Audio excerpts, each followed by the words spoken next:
So we will call our regular governing board meeting of March 24th, 2020 to order at 7:03. Roll call will show that all members are here minus Miss Frank. We will stand for the Pledge of Allegiance and stand for a moment of silence. I pledge allegiance to the flag of the United States of America and to the republic for which it stands, one nation, under God, indivisible, with liberty and justice for all.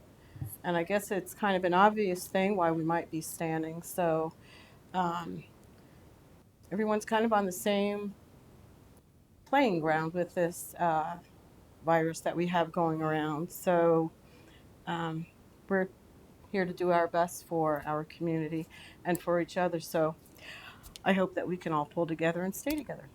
Uh, with that, I guess we could sit. Thank you.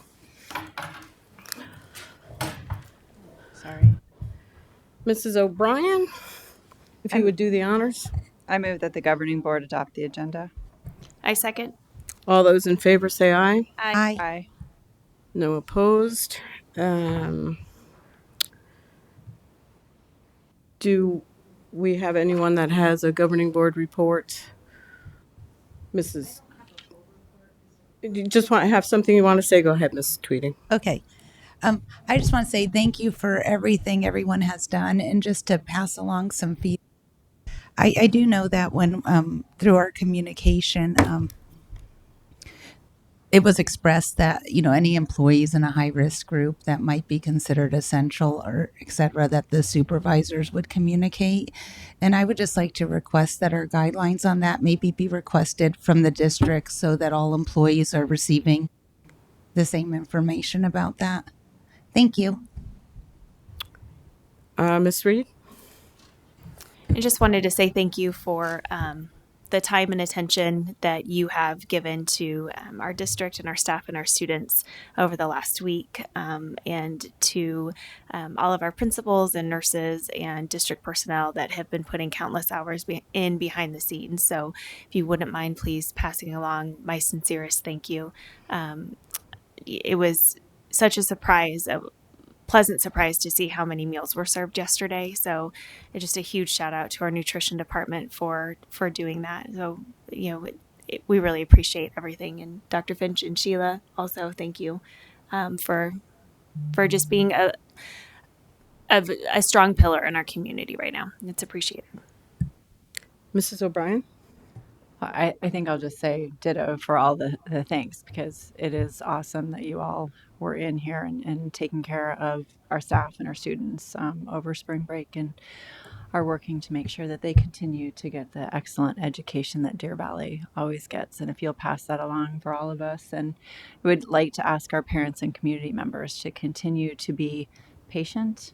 I know it's difficult in these ever changing times right now, that we would all like some control back in our lives and to have answers and to go back to normal regular schedules. So if our folks can be a little bit patient in how we get communication out, I know that Cabinet and Dr. Finch are working hard to make sure that everybody gets information, and that we do this right, which is very important. So thank you all. And I guess I can ditto all of that and just say the extraordinary efforts that our team has put out.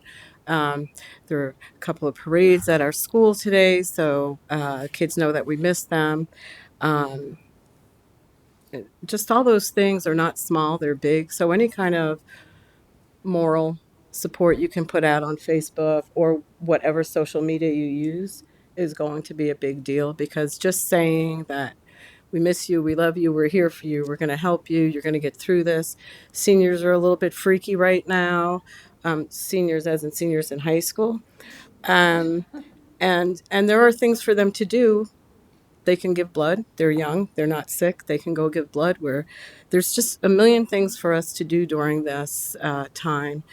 And I think that if we all have the mindset, this can be such a pivotal change in a culture that we're leading the way doing it. So I'm glad we haven't done anything that was knee jerk. I'm glad that we're thinking through things and not overthinking things, because we all know that if you have a a pilot program that has every step written out that's going to take you 4 weeks to implement anyway. We don't have a pilot program for this. So we're going to keep it simple. We're going to make sure that the academics are there, but I think mostly we want our community and our kids to know that every day is going to pass and at some point it's going to be over and we're all going to be okay. So with that, I think we're going to go to the superintendent. I'll just take a couple seconds as well to thank the team, my executive cabinet. Most of them spent their spring break in here, and Miss Taylor was in here as well, getting ready for this week. And our journey is just beginning, so I want to thank them, and obviously our staff and administrators that are going to do the implementation. That's the tough part. So we'll be working on that together as a team. We've been sending out messages, and the community's been supportive. So we're in this together, and looking forward to see where this journey takes us. So I'm just excited that our team is ready and willing and able. Thanks. The next, I think the next you one are, is, right, yeah, Gary? Gary, COVID-19 report.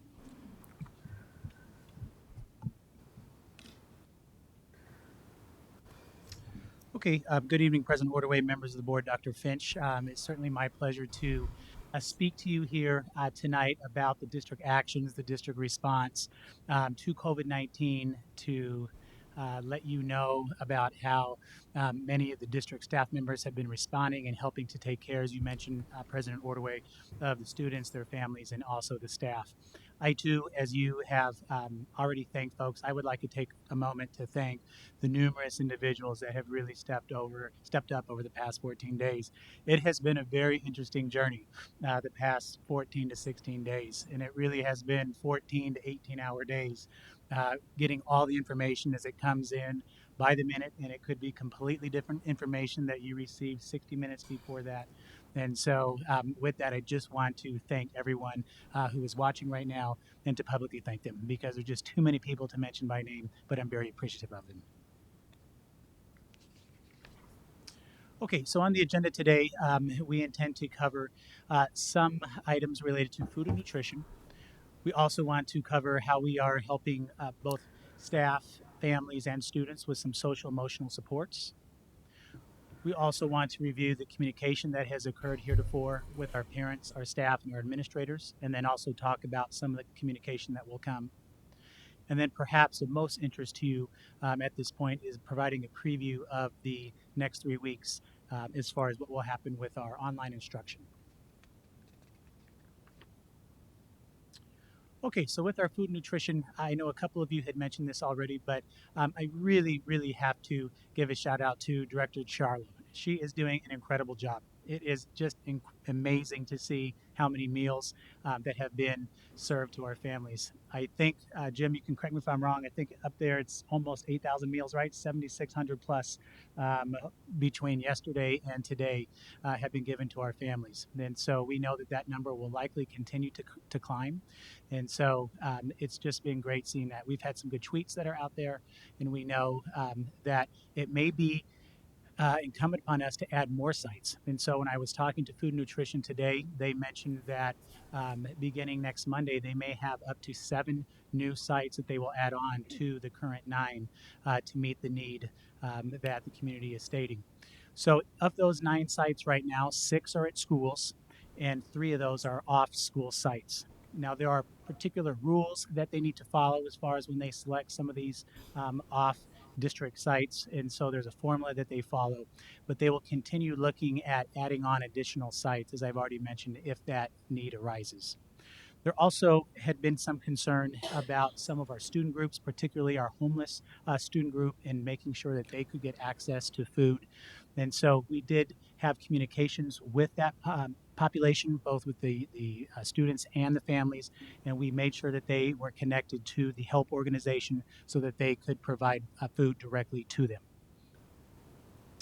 Also, I wanted to say that another idea that's been floated is to look at the bus stops that we have and to see if that would be a way to distribute some of the meals to the students, and that's something else that Food and Nutrition is looking at. Jim, is there anything else that you wanted to add on that part? Okay, I think lastly there I'll state that some of our community organizations such as St. Mary's Food Bank, they have been great in stepping up to the plate. They have been communicating our schools with our principals and with food nutrition, stating that they too can provide meals to some of our needy families. And so we have been working with them and collaborating, making sure that we can deliver some of those to the families that are most in need. I can stop there. Are there questions on this particular slide for food nutrition? Maybe after each slide I could stop. For food and nutrition, I know is 18 and younger. At some point, I don't know if this is going to be included, but are we also working with some of the outside organizations to help our employees that will be or are in need of food? Yes, so let me answer that in two ways, President Ordway. So first, when I mentioned the outside group, St. Mary's Food Bank and the others, that those meals are not limited just to students who are Okay. 18 and under. There are other guidelines that they have, but they are not limited to that age range. And so Okay. we can provide meals both to staff or families, for that Right. matter, Okay. that need it. And so we'll continue looking at making sure that we can do that with our outside groups. There are churches as well that have also said that they would help with some of that, and so we're making sure that we're in contact with them. Okay. Awesome. Thank you. Other questions on food and nutrition? Okay. Okay, social emotional supports for our families. This has been a big one. A team of folks have come together and they have posted now, which is live, a resource page for our families. And so up on the screen, you can see some bullet points which cover many of the items that are out there. So the first item that I want to highlight is our partnership with Southwest Behavioral. You are already aware of the incredible partnership that we have with them. Over the past year, you have heard various presentations from us as to how they are helping link with us to provide that social emotional support to our students. Well, they are stepping up to the plate even more during this closure. And so they are continuing with their Hmm. sessions with the students, and they are doing this in a virtual manner. And so that is phenomenal from them. And they also are stepping up saying that they want to meet the needs of any new families or students that are struggling with this during the closure. And so we are working with them to make sure that there are mechanisms in place to connect them with any families that are needing help. There are additional resources that are up there with respect to the counseling that are posted, but that's just one example of the great partnership that continues to happen with them. We also have some talking points for parents. There are various organizations that have published, as it stated, some talking points, and so those are linked there. Our mental health wellness resources. Again, there's other printed resources with links that folks can connect to. We also have our crisis contact information, so that might be with Teen Lifeline or Hmm. others that are listed there. Teen Lifeline has some extended hours and some unique services that they are providing now during the closure, and so those are posted on the website as well. And then some social emotional resources. Those come from some of our programs that the schools currently have. So whether it be All Things EQ or perhaps another program, that they are publishing some resources and they are getting those out to the schools so that the students and the families can benefit from those as well. There are other avenues that we are looking at, as stated up there, that are not yet crystallized, but we believe we will be able to deploy those fairly soon. An example of that is Dr. Galligan has been working with me as far as identifying how our counselors in our schools right now can perhaps provide some support virtually, how perhaps our nurses may be able to provide some support. And so we'll continue to look at some of those mechanisms and to make sure that we're providing as many resources as we can to our families. And then, Gary, just real quick, I know that we're talking about students and families. What are we, and if this is someplace else in the Sure. presentation, what are we providing for our employees and also for cabinet who's been doing this? I mean, who you guys, bouncing your stuff off of? Just want to make sure everyone's being taken care of because it's just it's kind of scary. It's kind of weird. So, Sure. Jenna, do you want to take this one first, and then I can add on? Okay. One thing that we're making sure that we're including in all of our letters to staff are the resources that they have access to. We are encouraging them to take care of themselves, to practice healthy things during their day, practice healthy lifestyle. And we are sharing that they have access to the EAP, okay, which, as you know, provides them 6 counseling sessions for right. anxiety and stress. And it also provides the same for their for their dependents. Okay. I just, want to make sure that the whole, and not for you guys to be neglecting yourselves either. But go on. So there are two other pieces, President Ordaway, that I wanted to add for this slide. The first is that, of course, this information is on the website, and not all of our families will be able Mm-hmm. to get to this website, perhaps because of limited internet availability or device. And so we'll be working on providing hard copy availability at our food distribution sites so that families that come through there, that they can access some of this, and then also at our schools so that we have some hard copies again for folks to pick up. We'll be looking at other avenues as well as how we can get the word out on this, but we do know that not everyone has access to this, so that's something that we need to be mindful of. The second piece too is that I wanted to add is that some of our principals have been great with their leadership too in providing some additional supports, whether it be with housing or utility payments, things of this nature, which are coming up with some of the Mm-hmm. economic downturns perhaps. And so there are some additional flyers that we'll be looking to post and to provide. Yes. Go ahead. So it is because of what you just said. Have you guys been contacted by any internet providers? I know some other districts have for people who don't have internet access. Yes, President Order and Ms. Tweedy, we have been contacted by Cox Communications. They have talked about some of their promotions or during the closure, what they're looking to do to help. And so that is one thing that has been sent to us.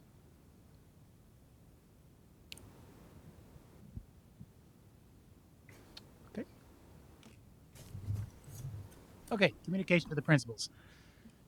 So we have had several, as it states up there, virtual conferences. And so this has been an adventure as well, learning to do this with 120 folks over the internet and getting the message across. But it's gone pretty well. We've had pretty good feedback from our principals stating that they feel the message has been communicated clearly and in a way that all can access it in an efficient and effective manner.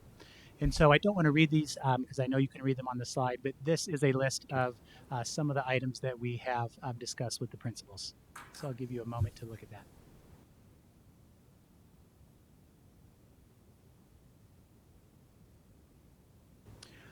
One of the nice pieces when we communicate to the principals via this virtual way is that the principals can ask questions in real time. And Mm-hmm. so using the chat box when we're going over a particular slide on a particular topic, right then and there, they can submit that question and say, I didn't understand that, or can you provide additional clarification?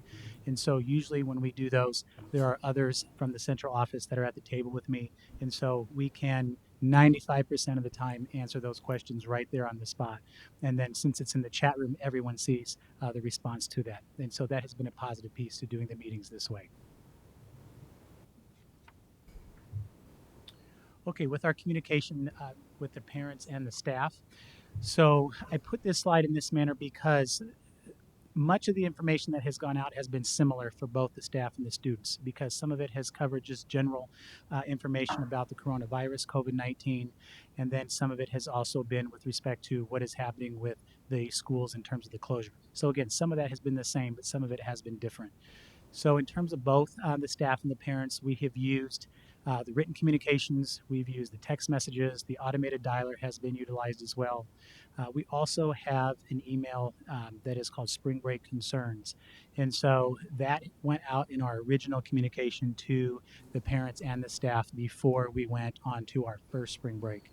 And so we have received a number of emails through that. And so that's been a positive way I can get the pulse of what folks are thinking and also know what are some of the questions that the community have through that mechanism. We also, Dr. Finch has been doing some video messages Mm-hmm. with Monica and Gary McSpadden. And so I believe, correct me if I'm wrong, Dr. Finch, that another round is going out today, or it may already be live in the parent letter that we sent. And then I know Dr. Finch did one earlier last week to those audiences as well. Oh, sorry, quick question. So for the emails that have been sent to spring break concerns with questions, have those been have those emails been replied to from somebody, or are they being answered somewhere? Yes, President Orway, Ms. Reed, as of 3 p.m., any email that has been sent to that particular account has had a response to it. Okay, and I will also add, Ms. Reed, any email that has been sent to other folks in the cabinet level, as far as from a parent, has also received a response as well, again, as of about 3 p.m. today. So if they send it after 3 p.m., then it might be tomorrow when they get it. So specific to parents, let me add on a couple more pieces. So one, they did get an email or a written communication today that had some information about the online opportunities that are going to be coming. And so I know that many of the parents were wondering about that. And so some of that information they have now. In the letter that we sent to them today, we also let them know that beginning Monday, March the 30th, that we'll be posting a daily update on our COVID-19 website. Now, it's possible, as the letter indicates, that there may be no update or no new news. And so if that's the case, then we'll put that. But that will be a way for the Mm-hmm. parents to check each day to see if there's something new that should be posted for them. Also wanted to add that the Spanish versions of these communications are now available for the vast majority of the items that are out there. So any of the written letters that are going home via the email or the text message and robocalls, those are posted in Spanish. And so if you go to the website now, you can see that it reads, there are previous communications in English, and then there's also a section for Spanish. Okay. Go ahead. So, and I don't know if you did receive these questions, but I keep getting reoccurring questions, so I would just put it out there. Um, I'm getting asked a lot about the dual enrollment classes and the fact that they weren't back in school, but the colleges were. Um, I'm getting a lot of questions, obviously, about graduation and prom. I'm assuming no decision's been made because everyone's hoping it could still occur. But if I'm correct in that would be communicated, and that was another question that I just keep getting asked. So just so you know. Yes, President Ordway, Ms. Tweedy, I too have fielded several of those emails regarding not so much the dual enrollment, but definitely the prom and the graduation. And so I have responded to those folks in the manner that you described, saying it's too early to say right now. Most of them have said what you said, they're clinging on to that hopefully that it can still happen in some manner. And so once we have more information from the governor and from the state health agency, then we'll make sure that we provide that to the parents.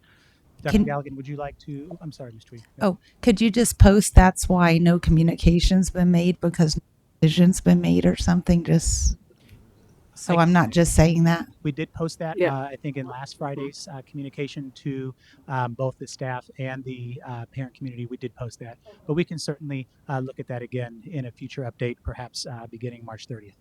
Do- And then, Dr. Galligan, would you like to add anything regarding the dual enrollment?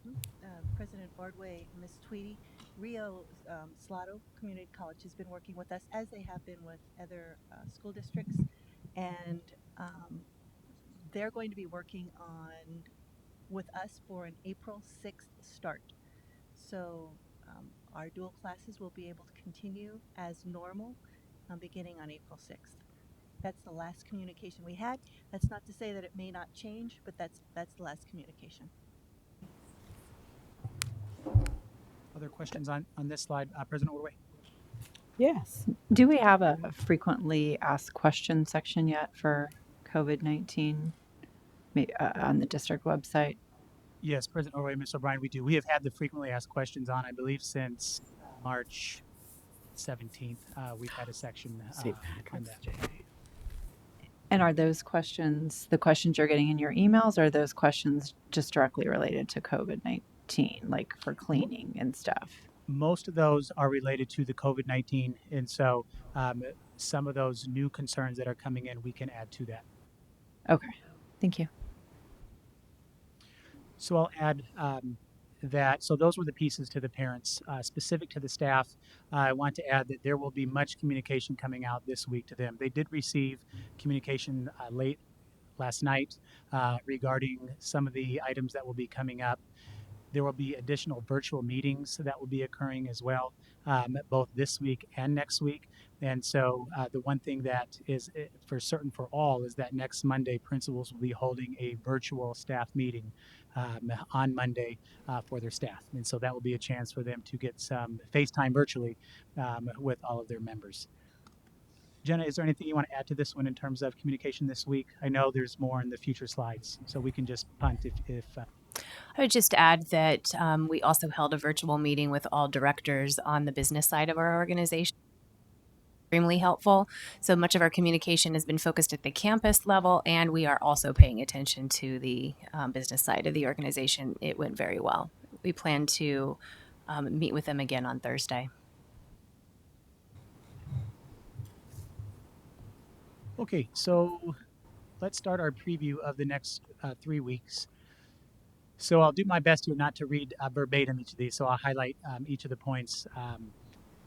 So as you may have seen in our communications to our families, there has been some designated dates and times for them to pick up medication that the families need. And so one of those dates and times was today, and there'll be another time tomorrow for the families to do that.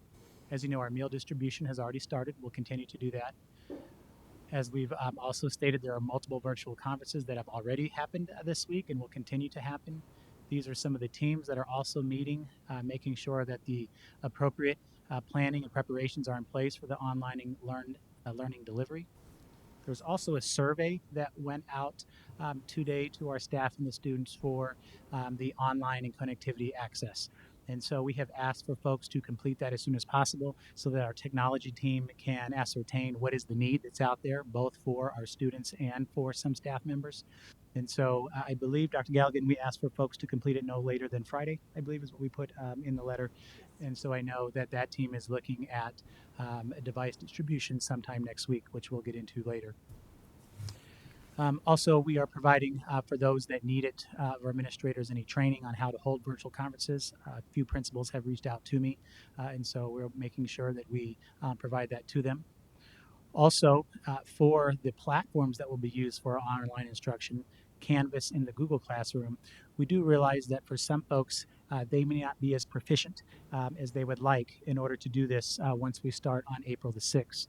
And so to that end, Dr. Galligan and her team, they have been working around the clock here, making sure that the tutorials are ready and the training is ready for these folks as early as this week. So they anticipate delivering that Thursday morning for the staff that need some additional help and training with that they'll be able to do that and getting them ready for next week so that they can do their online lesson planning and other preparations. Also making sure a key piece, and I want to highlight this one, is this piece about equity. So many of you have probably seen some newspaper articles or perhaps some emails that are talking about some of the issues and challenges that districts across the nation are making sure that they're working to overcome with respect to equity. That we know with our subgroups, so our students with disabilities or our English learners and other subgroups that may be out there, that there are some particular concerns that we need to be mindful of. And so there is a team that is working with that. They're being very diligent about that, and they're also being diligent about communicating with Dr. Galligan and her curriculum teams to make sure that we are providing access to all of our students. So Gary, just for a second, so we're providing training for our staff because they're our staff, and we do know that not every teacher is an online teacher, and through the K6 at least level, it's not like they're going to be playing Minecraft. How are we going to ensure that they can get something out of it? Because online is like taking an open book test. If you know how to do it, it works for you. But if you don't, then, it's, I'm just wondering how we're doing that. Sure. President Ordaway. Dr. Galligan, maybe you could debrief a little bit about your discussions today with folks in terms of delivery. President Ordway, are you talking mainly about our staff for the No, most I'm part? talking about our students. I mean, if we're training our staff, but you think about students that have never done anything online other than maybe a study island or something like that, but mostly a game. Now they're going to be delivered lessons in some fashion. How are we going to, help them know how to do it? So for K2, we're not going to use a learning management system. We're going to have something different in place that may include some online options, but will not be on a learning management system or platform at all. 3.6, 3.8, 3.12 actually will be using a learning management system, and a good chunk of our elementary have forayed already into Google Classroom, so it won't be new for all. It will be new for some. So first of all, we are working to ensure that our teachers are going to feel comfortable enough in that platform so that they can work in that platform with kids. Then we'll also provide tutorials out for parents and students on how to access Google Classroom 3rd through 6th grade. Canvas is the learning management system that we have in place for all kids, actually K-12, but we'll be using that specifically for 7-12. For our high school kids, that won't be a problem at all. For middle school, it won't be a problem either because all of our science courses in middle school have already been on Canvas. Okay. So it's really that chunk of 3rd, 4th, 5th, and 6th grade kids and teachers and parents that will work to ensure that they can become comfortable on that platform. Darcy, go ahead. Yeah, so I've been also receiving inquiries and obviously a lot of nervous people, and nobody wants to roll out an online platform to 30,000 people with, no time to pilot it. But is there going to be IS&T support and a help number for both the students, the parents, and the employees if they aren't as proficient as they would like? Because this isn't an ideal rollout time frame, obviously. President Ordway, Ms. Tweedy, many other districts are providing a tech number, a tech contact, and we're working with Mr. Anderson and his team to see what we'll be able to put in place and be able to communicate not only to our parents but also to our staff as well. But for our staff, we have any number of people at the district level in the curriculum specialists and DAO and in other areas that have that expertise, and they'll be able to answer teacher questions fairly easily and help support them. It's going to be mainly our parents that we believe we need to have some kind of a tech support number or even tech support locations. There are a few districts across the nation that will have 2, 3, or 4 locations within the district where a parent can come if they're just really struggling with the device or the technology, and we're also looking into that.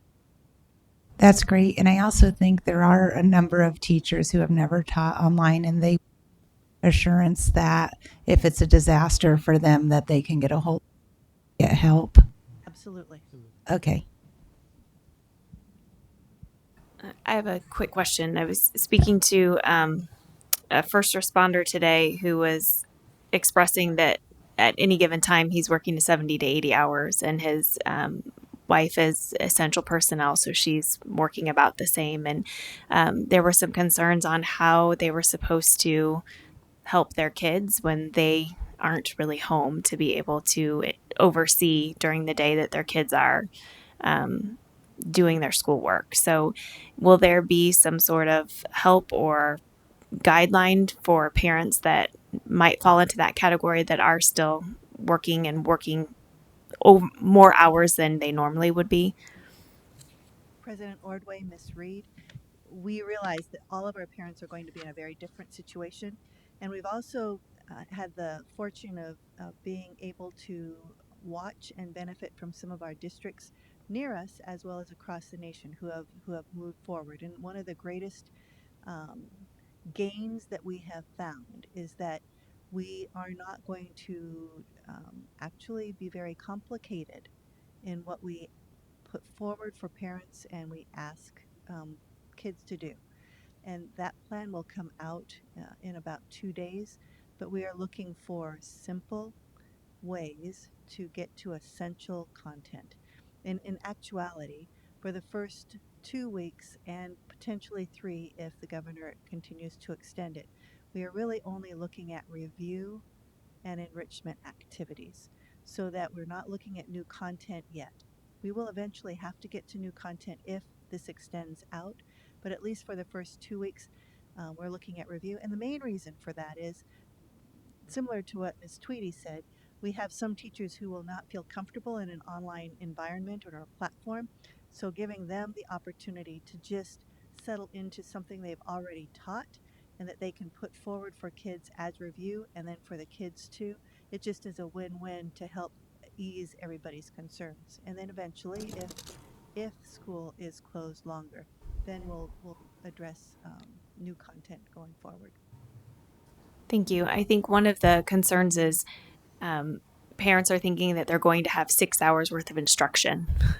And because what the normal course of the school day would be.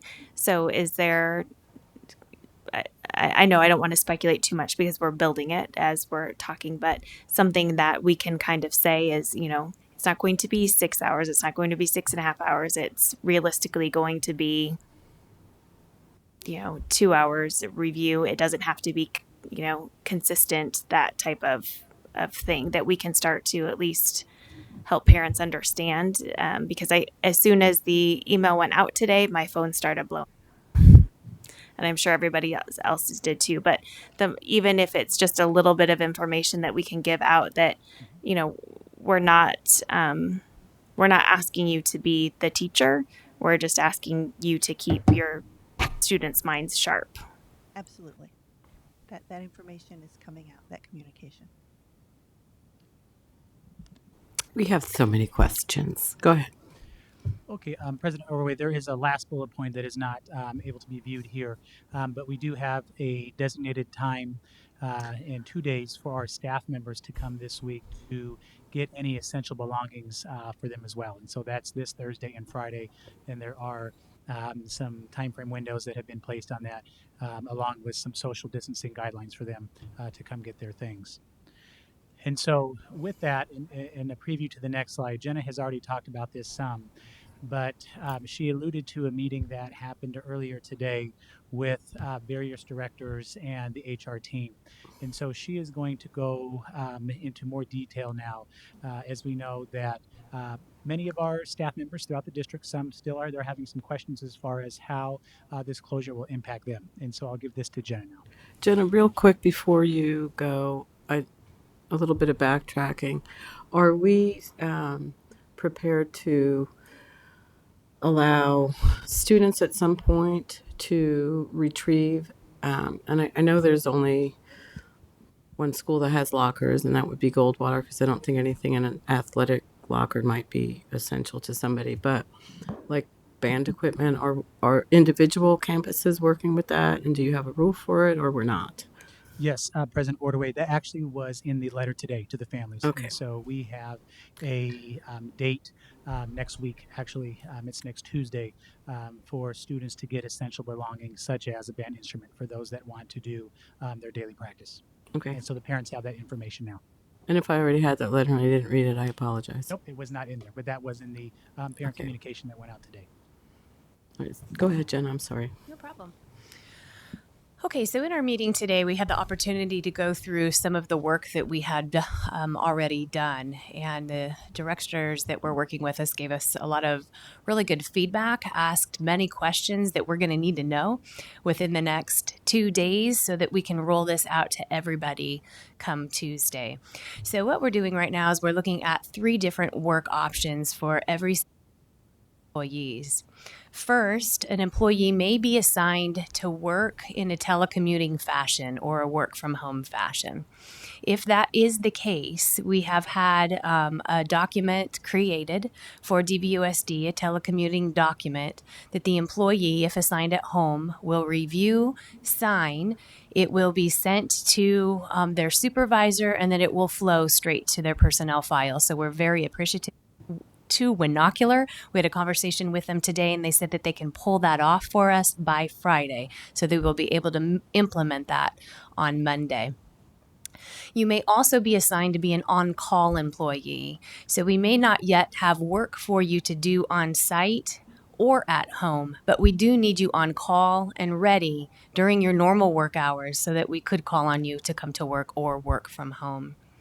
Thirdly, we may ask you to come on site to complete your work. And in those cases, we have specific guidelines for those employees. For instance, we do need to make sure that they maintain the 6-foot distance from one another. The supervisors do need to be mindful of work schedules so that employees can keep that distance from one another. They do need to remember that they shouldn't gather in groups of more than 10. So holding meetings really should be virtually when at all possible. For example, today, 5 of the human resources employees came in. We made sure that we were separated similarly to how we are today. And when we were conducting much of our work, we split out into our offices. As we're going to plan for next week, we have a group of ladies that work in that office environment that are going to need to come in so that we can continue operations with staffing and leaves and so forth. We're going to need to make sure that we put a schedule together to where half of them might come in for a certain period of the day and the other half come in at a different period of the day so that we can maintain that distance, or we can put some of them in the governing board room and so on. That's just to give you an idea of what we're asking each of our supervisors to consider when they're identifying what each employee is going to need to do. So, two things that we're asking them to do with their employee is first, where are they going to work and what are they responsible for? So, right now we're creating a Google Doc, and every single department in campus will have their own Google Sheet that has every employee in their DAC listed in it. They're going to identify what type of work they're being given and their work site. If they are assigned on call or if they're assigned telecommuting, they are going to need to complete that flow through Winocular, and we are going to need that document on file. Your status could change, and we know that. Some of our supervisors have indicated that they might not need all 12 of a certain employee type, but they need 5 on a daily basis. So they can put those employees on a rotation, and they would indicate that in the spreadsheet so that we could monitor that and know what's going on out in our system. Other things that we are also considering is that an employee may be asked to come into work on site, but be concerned about coming into work on site and have a justifiable reason for that. Obviously, there's a justifiable reason for that. But what I'm speaking to is this provision that you see here, the provision under Families First Coronavirus Response Act. This is brand new. So under FMLA, we now have new regulations and things that we need to consider because of COVID-19. And so we have put a document together that prompts all of our supervisors to think through these conversations when employees talk about these concerns. Or if an employee does need to remain home because they do have children and they have to supervise those children because schools are closed. That also is in this act. All of those things are bulleted, and our supervisors will be prepared to have those conversations. So if I do ask you to come into work and you indicate that there's a concern for you that's a qualifying factor, I could ask you, all right, can you conduct this work at home? And we will set you up at home. Yes, okay, you're going to be a telecommuting employee. Or I might determine that you are an on-call employee for us right now. If for some reason, though, you genuinely know that you can't even be on call, you can't conduct work at home, and you can't come on site, then that's when you would contact Human Resources and we would walk you through the leave process. And because of this act, you also likely are going to qualify for paid leave during that time. So, just to clarify, because I have been getting questions like this.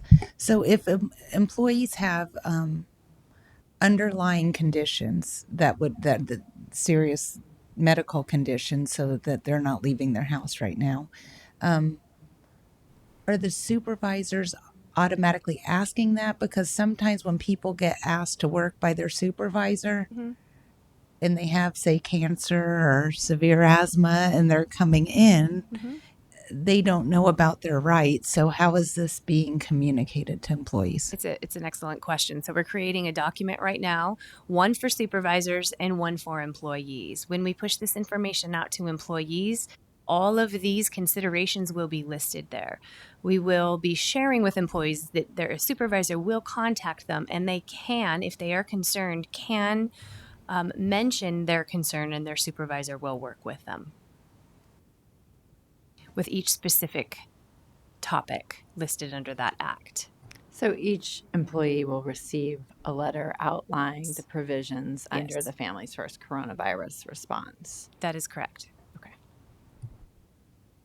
In friendly language, because if you read the act, it is not so reader friendly. So yes, it's been adjusted so that it's easy to read. Thank you very much. And then I would guess that there's a lot of our work groups where supervisors or directors, whomever, are already aware of that, and that you guys are truly trying to find a spot for anyone who wants to have a spot wherever that spot may be, correct? Yeah, I would say that the all of the business side of the organization, those directors that we met with today are more mindful of it because we really worked through this Right. with them. Okay. We also were able to talk to Denise Lobret with some of Right. the questions that we just weren't sure of and wanted to be more confident in. And we're prepared to answer those questions on Thursday and have the same dialogue with principals on Thursday. Awesome. Thank you. Anybody else want to? And Will, sorry, can I ask a follow up? In the case where you have underlying conditions, for example, does the provision require a medical note or no? We're really thinking through this in two ways. One is immediate purposes. So the act is universal or across the nation, right? In our state, if the governor signs the bill tomorrow, then we will qualify for funding across all schools, districts, right? So in that case, we are a little bit different. So if an employee does indicate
some other things to give you a heads up that we are also having conversations about and will be communicated to employees are evaluations.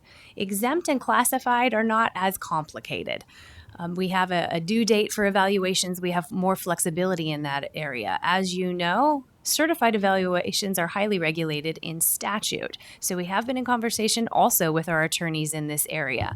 There has been no provision for this in statute, so we must move forward with the May 15th deadline. So we are looking at all of our certified evaluations right now, and we are looking at our mid-year hires. We do have mid-year hires where there has been no observation yet conducted. So all of our HR friends are working together right now, figuring out what this is going to look like. So it's very possible that I will be coming back in front of you at a board meeting in the very near future for you to look at our policies right now with a possible amendment so that we can go look at, rather than a 2-to-1, we could look at a 1-to-1 and make some other adjustments that we would recommend. And of course, we would have legal review that recommendation. So everything that we're thinking about in that area right now, we are going to communicate to our certificated staff right away because we're already getting a lot of questions about it. One thing that we do have the benefit of in our platform is that our employees, our teachers can upload their artifacts. So that is very helpful to us. We can observe their artifacts as a piece of consideration. We also know that some of our employees are going to be very nervous about being evaluated on a platform that they don't feel comfortable with. And so that's going to be highly taken into consideration in these conversations. But again, I'll be bringing that forward to you in the very near future. We do plan on conducting staffing moving forward. We hope to begin right away. On Monday, the Human Resources ladies are going to be coming in and working on staffing processes. We are in surplus right now. The surplus phase of our first round of staffing. We'll move forward with that this week, and we're having conversations with our principals about virtual interviewing. And that doesn't seem to be a problem so far. And just as a reminder, contracts did already go out because we were shut down an additional 5 days this week. We will be delaying the due date of all certified contracts by 5 days, business days.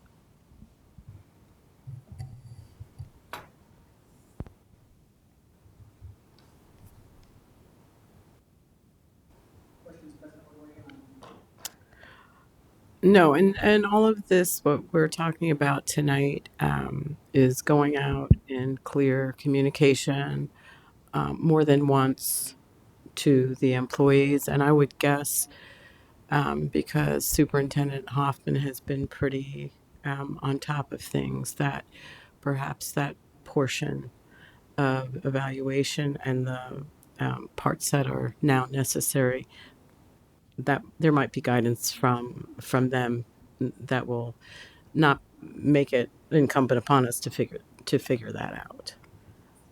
So, not that I'm suggesting that to her, but hey, if you're listening and live streaming, maybe she can hear that. And yes, President Ordway, I would just affirm that as well. The last webinar that was done by Superintendent Hoffman and several other ADE representatives, they spoke to the aspect of evaluation, saying that that is something that they will be looking at providing more guidance to. And are they having an emergency meeting this week? I thought ADE was having a meeting on Wednesday or something. There have been meetings every week. Right, but I mean, pertaining to... Yes, there are more meetings coming out this week. Okay. Yeah. Okay, let's take a look at week 2.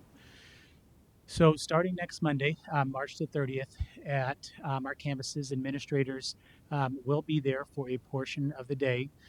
Now, I know that Jen and I have more communication to do with some of our administrators because they too may be in the boat that Jenna just talked about. And so there may be some reasons why they can or cannot be on a particular campus. And so Dr. Chunas, Ms. Miner, and myself, along with Jenna, we will be working with them with that communication. We also, as I mentioned before, we plan on making sure that each school has their first virtual conference, as I mentioned. President Ordway, you asked that question about the pickup time, and so that will be next Tuesday again for those that are listening. We also making mention about further training or additional training for our Canvas and Google platforms, that will continue that and making sure that staff is getting that support, as Dr. Galligan mentioned, to do that effective online delivery, and that they feel comfortable, as we've talked about as well. Also on the 30th, we will have posted some enrichment and extended learning opportunities for our students.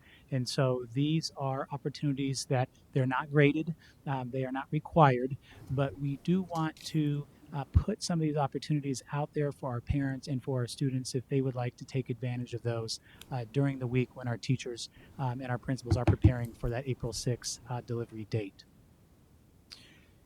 Also, as Jenna already talked about, folks will be having their assignments beginning that day, and they'll be fitting into one of those 3 categories that she spoke to in the prior slide. And then also looking at the device deployment, which Dr. Galligan and I spoke to earlier. questions from the board on week 2? Certainly, this is not exhaustive, this list, but just a highlight of some of the items that will be. Um, is there going to be a distribution of K2 learning materials if they're not doing online that week? President Ordway, Ms. Tweedy, there would be as well. It would be toward the end of the week. That's when we intend to have the device distribution is Thursday and or Friday, and it would occur at that time too. So what are K2 students going to get? Do we know yet? We're almost finished with that now. Information will be coming out soon. Yeah, thank you. Mrs. O'Brien? No? Ms. Reed? And Dr. Galligan, if you want to elaborate at any point in time, I mean, feel free to. I know that you're still in the I'm almost created or it's almost been created stage, but if there's anything that pops in your head when we're asking questions, just go for it. Certainly. So next week really is not online instruction from teachers. It truly is going to be very similar to many other districts where we are providing an option for parents to have their children participate in some reading, some math, some activity, um, some social and emotional types of activities for very short periods of time, not extended periods of time. However, we do know, and this has been shared across most things that we've read, is that both students and parents want some consistency and they want some routine. And so we are building that consistency and that routine in beginning next week as a gentle start. And then the following week, when we go into for 312 full online instruction, and we'll have that schedule built fairly similarly. Again, our goal is to go forward and make it as simple and user friendly and not arduous for our parents and our kids. But we have heard from some of our fellow districts who have moved forward already into this arena, and some of our workers who have children in those districts that some of them have had great grand ideas. And so everybody's kind of backing off a little bit. And so we're going to try and have backed off to start. And I appreciate that. I've heard that about three different school districts. It just wasn't, I think parents want people to teach like they were if they were in school, but then when that was delivered that way, it just wasn't what they thought it would be, and now it's like crazy for them. So I appreciate the way we're being slow and steady, and I'm going to deliver it that way. Absolutely. And as we move forward, we've already talked so much this year about our essential learnings and essential standards. We're going to go even further into what is the essential of the essential standards and learnings as we end the school year. I have one quick question. As far as our supplemental curriculums that our students utilize in the classroom, IXL and different programs like that, is it something that you're looking into to be able to send those usernames and passwords out again for students and parents who may have lost theirs or have not been utilizing it at home, so now their kids can take advantage of logging into those web-based programs? President Ordway, Ms. Reed, absolutely. If those are things that are built in, similar to Capit at kindergarten, we will make sure that teachers have the ability to communicate that information out. Thank you. Yes, ma'am. I'm going to forget this, and it may not be here. Have the or has the Board of Regents, for ASU, U of A, NAU, what have they communicated anything to K-12 about what happens if you've got kids that are on their cusp of an A, and however the online thing works, if it lasts longer, whatever, how will they deal with that? I mean, is there any communication between? President Ordway, there is many emails that are coming from our fellow secondary organizations, and it's mainly we will work with our Okay. K-12 school districts, but no specifics at this time. But it's out there. It's in the air somewhere. Absolutely. So, Okay. for example, for our students who are in the International Baccalaureate Mm-hmm. program, the IB organization has canceled all IB exams. And that's kind of how it's determined if a student will get an IB diploma or an IB certificate. So they have canceled their test for the end of the year, and they are really working nicely with school districts to ensure that we'll be able to use the work that the kids have already done this year To earn to that. Okay. exactly to earn their diploma and or their certificate. All And of those and so organizations are that's working with them. global, and then you move to AP. That's Hmm. Absolutely. So okay. AP has just they've canceled, of course, their AP tests, Right. but they are right now creating online assessments, 45-minute assessments, because they had an overwhelming surge from students that said, no, no, we need our AP tests. So they also are working with the situation and doing the very best that they can to ensure that kids have the assessments that they feel they need. Okay. And then for our students that are on a bubble of an F, trying to get over that, we have a way that we're able to concentrate on them, So that's a very good especially question. seniors. I'm looking at. Absolutely. And we are working through those questions right now. Um, if you heard me say, for the next 2 weeks, we're just looking at review. Yes.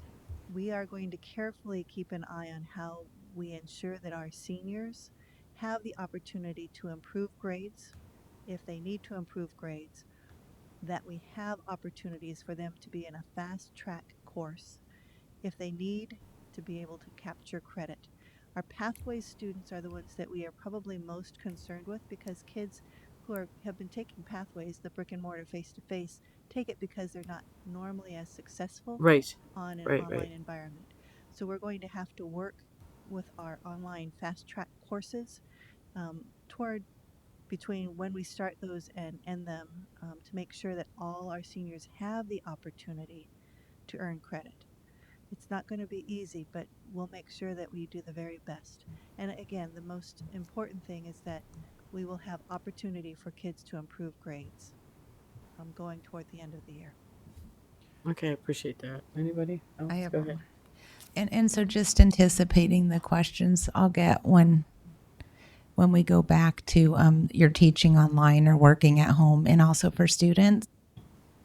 So two things. First, now if a staff member, even if they're working at home or they're on call, but they're going to be say ill a day or two, are they not available to work at home or on call? Will they have instructions for attendance and reporting their absence? And then the same question would be for students because teachers have makeup policies and no late work, but each work you're sick. And will that be communicated if your child's too sick to do something online? Where do they call in sick? And then do they get the same extension? And will all that be communicated? President Ordway, Miss Tweedy, we're in a kind of wait situation. As I mentioned, for the next 2 weeks, so next week, and then the following 2 weeks, we will be doing review only. There will be no grades for our general online instruction because it will be review. Now, there will be checks for understanding, there will be checks that work is being submitted and turned in. Um, until we find out that the governor is going to close our schools extended beyond that date or through the end of the year, then we'll be making some significant decisions based on what you just asked. But right now, we're trying to ensure that we have the very best communication and opportunity for kids review and learning at home over the next 3 weeks. At 2 weeks that we know we're closed and a potential third week. So up until the point when, up until the current closure date, there's not going to be any grades, so there's no need for parents to say their student was too sick at home or anything. At this point in time, at least for next week, no. For the following week, when online instruction actually starts, even though it's review, I would say that we would still want to have some way that we can monitor kids. We haven't had a final decision on that, so that will be something that will come out for our parents in a little bit. So you got, Okay. oh, go ahead. Okay. And then you're also, I guess, you're going to provide direction to staff on sick days with the new status. Okay. Thank you. So there'll be some way to have an attendance or something like that. Absolutely. Okay, awesome. Just a reminder, too, that we are part of a NEVIC group, the North Valley Educational Consortium, other districts like ours. And so we're picking their brains. Some of them are just ahead of us a couple days, and some of us are just behind us a couple days. And so we're asking all these same questions, and we're Right. trying to be similar. Absolutely. And obviously, we're learning from those that are ahead of us a little bit and not making the same mistakes. Right. So Well, as we learn more, we'll get better information from each other as well. We've been meeting every week, all the superintendents. Every Thursday we have a virtual meeting, and we've picked up other superintendents from around the state, and so we're comparing notes too on what works best. Dr. Zerback, did you want to continue? President Ordway, two points in the conversation that's being had. Ms. Tweedy, another reason for having some monitoring of the work during that week is it is a way for us to monitor the connectivity as well with our students. And so, as Dr. Galligan mentioned, before we get into a time frame when new instruction is being delivered, it's a way for us. It's another way for us to know if Billy is not getting access to the online work. And so then that gives us time to continue working on that to see if there's a way that we can do that or if we need to do it through a hard copy packet. And so that's another reason why we look to do some monitoring of that. And then President Ordway, to your question about the seniors and some of the requirements, I have given this information to some of the parents who have contacted me through the spring break concerns that to remember the State Board of Education has also been directed to make revisions to the senior requirements. And so they are meeting this week because that is the direction that they have been given. And so as soon as that direction comes from them as far as what adjustments will be made, we'll be sure to incorporate that into our planning and also to communicate that out to our parents. We're just awesome with all this working together stuff. Anybody else? Go ahead. And really, I think President Ordway, that Dr. Galligan already addressed really week 3 in terms of how that's going to look. And so I guess I'll just look to my partner here. Is there anything else, Dr. Galligan, you want to add, or do you think you feel good? I think it's been addressed. No, we are planning for 3 weeks, which is 1 week longer than the actual school closure has been given to us, just in thinking that it could extend. If we go beyond those 3 weeks, then we'll have another thought to have to go through. But we will start planning for beyond those 3 weeks, more than likely toward the end of next week. And that completes, President Ordway, our presentation. If there are additional questions and answers, we can certainly field those at this time. I have a request. I know Mrs. Reed is a parent in our district and has a few ways to get her emails. But if there's things that go to the families that haven't been uploaded to Vibe or shared with us, could we also be on that list? Because I'd like to get it in real time, like the rest of the parents get it. Yes, absolutely, President Ordway, we can do that. I can work with Sheila on that. Thank you, Sheila.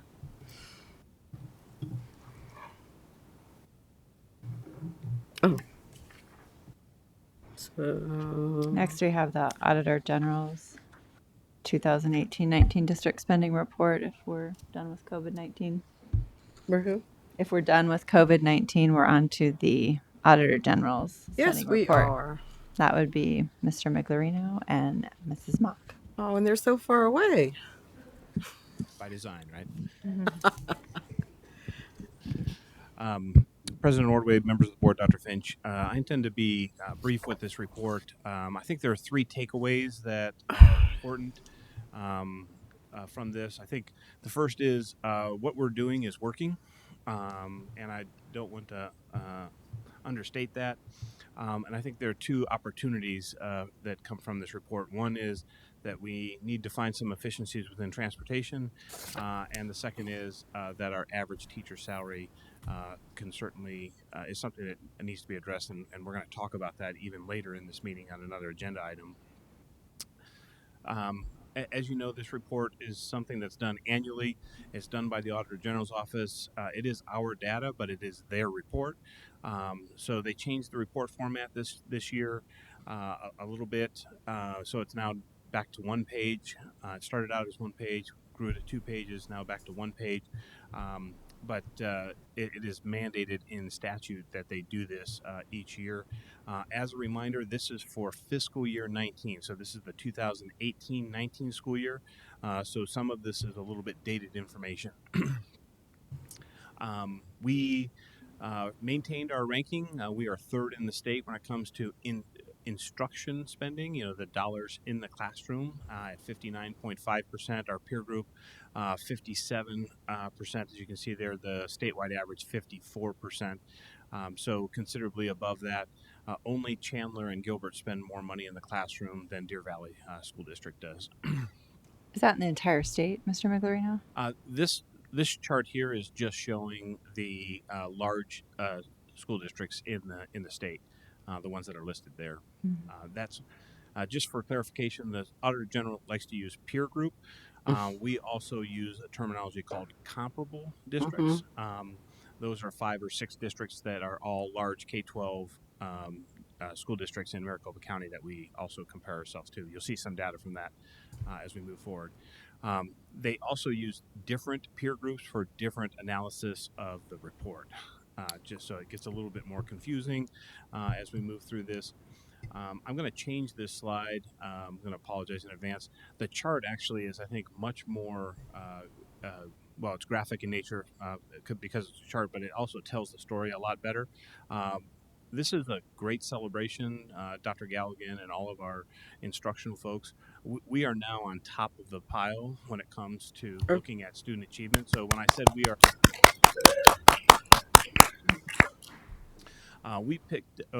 we had gains in all 3 areas: math, English language, arts, and science. And so we leapfrogged in front of everybody else. So what we are doing from an instructional standpoint is definitely working. And this is our peer group. If you compare this to the state, it's even a bigger gap between our results and the state itself. These are the cost measures, the comparison. So start with just at the bottom there, you can see in red, transportation cost per mile and cost per rider. Both of those moved from high to very high. So we made a significant improvement. And I mentioned that this is it's 2 years ago. This is information that's a little bit dated. So one of the things that we implemented for this year is we increased the hourly wage of our bus drivers to be able to fill some of those vacancies so that we could get away from some of the contracted services, which we know is a premium. So we've already made some efforts to address this because we look at data all the time. The other thing that's here is the food service cost per meal. That's rated as high. I don't like this metric only because it only looks at one aspect, the cost of the meal. It doesn't look at participation. So I think it's unfortunate that they look at it in just the dollars and cents. I think it would be more important to know participation rate along with the cost per meal. But suffice to say, our food service operation continues to run, as a self-sustaining entity. At least they have up until 2 weeks ago. We'll see how it goes from here. We seem to be short a little revenue since we're not serving kids at the same level that we did before all of this, the school closures. Administration costs is on here, but I'll skip over that for the time being because I have some additional slides regarding that. This is just a 3-year look. Now we're going to look at comparable districts. So the comparable averages are listed here. So you can kind of see not only what are they doing, but what we did over the past 3 years, kind of the trend. So not a whole lot of change that's happening, small percentages here and there. But you can see that again, we've been third amongst those districts for probably the last 10 years that I can recall. This is on a cost per student basis, because when you look at percentages, sometimes it's a little bit misleading, not knowing exactly how much dollars are being received. And you can see that the comparable districts receive considerably more money than us, $8,271 per student they spent of their M&O dollars. Ours was less than $8,000. And again, the state average would be much greater than even the comparable average. Again, we don't even get the state average. The state average is what is compared to some of the national rankings that you would see. The teacher comparison, this is an area that we think that there's some opportunities. You can see our average teacher salary there is under $50,000. The comparable districts over $53,000, and so that's an area of opportunity for us, we believe, to address. And in the salary recommendation that we're going to preview tonight, Okay. that's one of the reasons the salary recommendation is developed the way that it is, a larger increase for our instructional teaching staff than for the other employee groups. But I think it's worth pointing out here the student-teacher ratio that we also look at. Ours is low at 17.1, the comparable average 17.8. That doesn't look like a big difference, but each 0.1%, so from 17 to 17.1, that would represent about 10 teachers. So 10 teachers would be just over $550,000. So when you look at 0.7 of the difference between our student-teacher ratio and the comparables, you're now approaching close to $4 million, which would be a 4% raise for our teaching staff if we were at the student-teacher ratio. And I know that we look at this a lot, or we've talked about this previously. That is the total number of students divided by the total number of teachers. So that's not homeroom classrooms. That's actually the calculation, the way the Auditor General does it in their report. But they do it consistently with all the districts that they're comparing. So the information is consistent. It's a little bit, I think, misleading to think that we have an average class size of 17.1 in our homeroom classes. That is not what that says. I just want to make sure that we're clear about that. It's just a number, right? It is a number, correct. Again, 3-year, just looking at those cost measure comparisons, those metrics, just to see what they were in previous years, and the trend there. So we are looking at the fact that our cost per mile did turn into red. The color coding here does not coincide with the shading. That's I apologize. That's actually conditional formatting in an Excel file that I have. But you can see what the comparable districts have been doing when it comes to those metrics for those same year 3 period of time, as you could also look at what our district did specifically. Administration cost comes up a lot because it does show up as being high. And actually it shows up as comparable in the report, but it's higher than I think would be represented if it weren't for this footnote.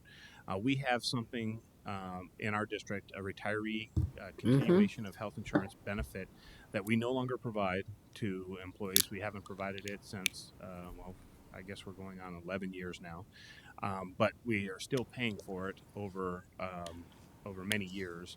We will continue to be paying for it. The cost of that is over $3 million, $3.2 million specifically. The only other district in our comparable districts that has this OPEB liability in their M&O costs happens to be Peoria School District.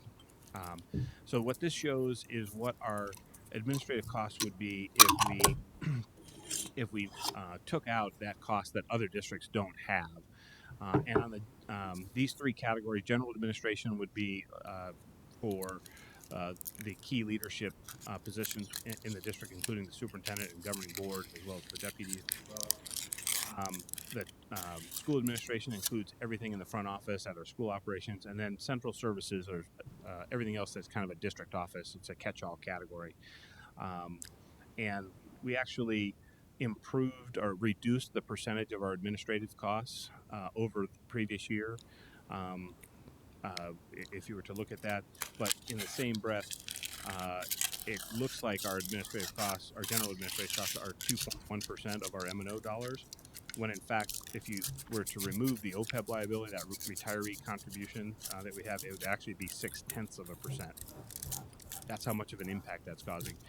This didn't used to be calculated as a general administrative expense. It was back in fiscal year 16 that the Auditor General changed the classification as an administrative cost, even though it's a benefit for all employees. And most of those expenses, because the majority of our salary dollars go towards teachers, but we have to attribute that expense as a general administration expense per the USFR. The transportation results, because I know that there's some, as I mentioned, there's some opportunity there. There, this is just the ranking, and again, a different peer group. So now they're using districts and cities and suburbs traveling 231 to 290 miles per rider, and so there's a lot of elementary schools that are also included in this peer group. I think that that's a little bit misleading because an elementary school doesn't have the same extracurricular responsibilities that we have as a high school, including having a high school population that we serve. But this information is helpful to be able to look to see where there are some other opportunities for us to find peer districts that are doing it more efficiently. We look at this data regularly. As I mentioned, we've already made some improvements in this area and probably have some more opportunity in regards to that. So just in conclusions, we really compare positively among our peer groups, and even better than if you would compare us to the state. Again, being the district that has the best student achievement results among the peer districts they compare us to.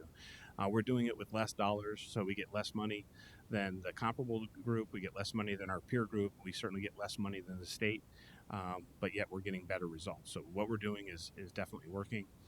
Our administration cost is high as a result of that retiree insurance, as I've mentioned. Teacher salary is lower than comparable, so it's something that we want to pay attention to. And then, again, opportunities to find some efficiencies within our transportation operation. And with that, I will answer any questions. On slide 7, the Deer Valley Unified School District financial metrics, dollars per student. Could you take just a second and explain what services we provide for student support versus instructional support for the parents that are listening that have questions between those two? Sure, President Ordway, Ms. Reed. So, student support includes everything from our nursing population and counseling services. Instructional support would be auxiliary services. Speech services, for example, would be instructional support. And it's interesting to note, if I toggle all the way back to the Auditor General, one of the changes that they made is on this slide, they actually are now adding both instruction, student support, and instruction support together for classroom spending.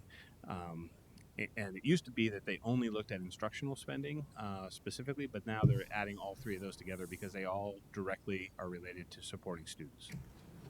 Thank you. Yes. Ms. Tweedy. I had a couple questions.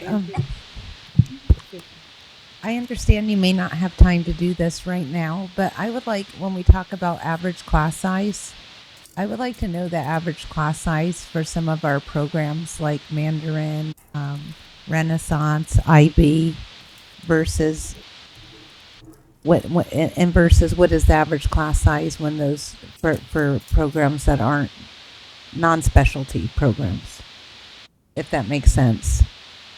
Thank you. And and the other thing, I guess I was curious, and it could be in an update. I guess I'm curious about two things. I'm curious about why our transportation costs are so much higher and what efficiencies, because I think all districts were having to outsource transportation. So to me, like when you're comparing it, we're comparing it to other people who also had the expense of outsourcing. I can't speak to what other districts had to do, but the financial metrics show that we spent more money than they did. On outsourcing? No, just in total. That's what I guess that's what I'm saying. So what efficiencies are we looking since we're very high as opposed to high? President Orway, Ms. Tweedy, yeah. So the things that we're looking at is we know that we pay a premium when we do outsource. So we've already implemented. We did it about a year ago, actually. We increased the actual starting salary as well as the salary of all the bus drivers to not only attract new bus drivers but to retain the ones that we had, to reduce the number of vacancies so that we could minimize the premium that we were paying for outsourcing. So we've done that already for this year. Um, we'll have to see if that helps in the comparison at all. Because the very high is based on a comparison, right? That's I correct. mean, so if everybody spent a lot more this year or a lot less, it's basically how we compare to others, not how much we're spending. It is based on how much we spent. The comparison of whether or not we're high is a comparison, A yes. comparison. Okay, because that's what I was concerned about. If other districts were outsourcing and then we did this and they did that because there was a bus driver. I think most districts were experiencing a bus driver shortage. That might not address the problem. I mean, I Oh, guess that's what I was thinking.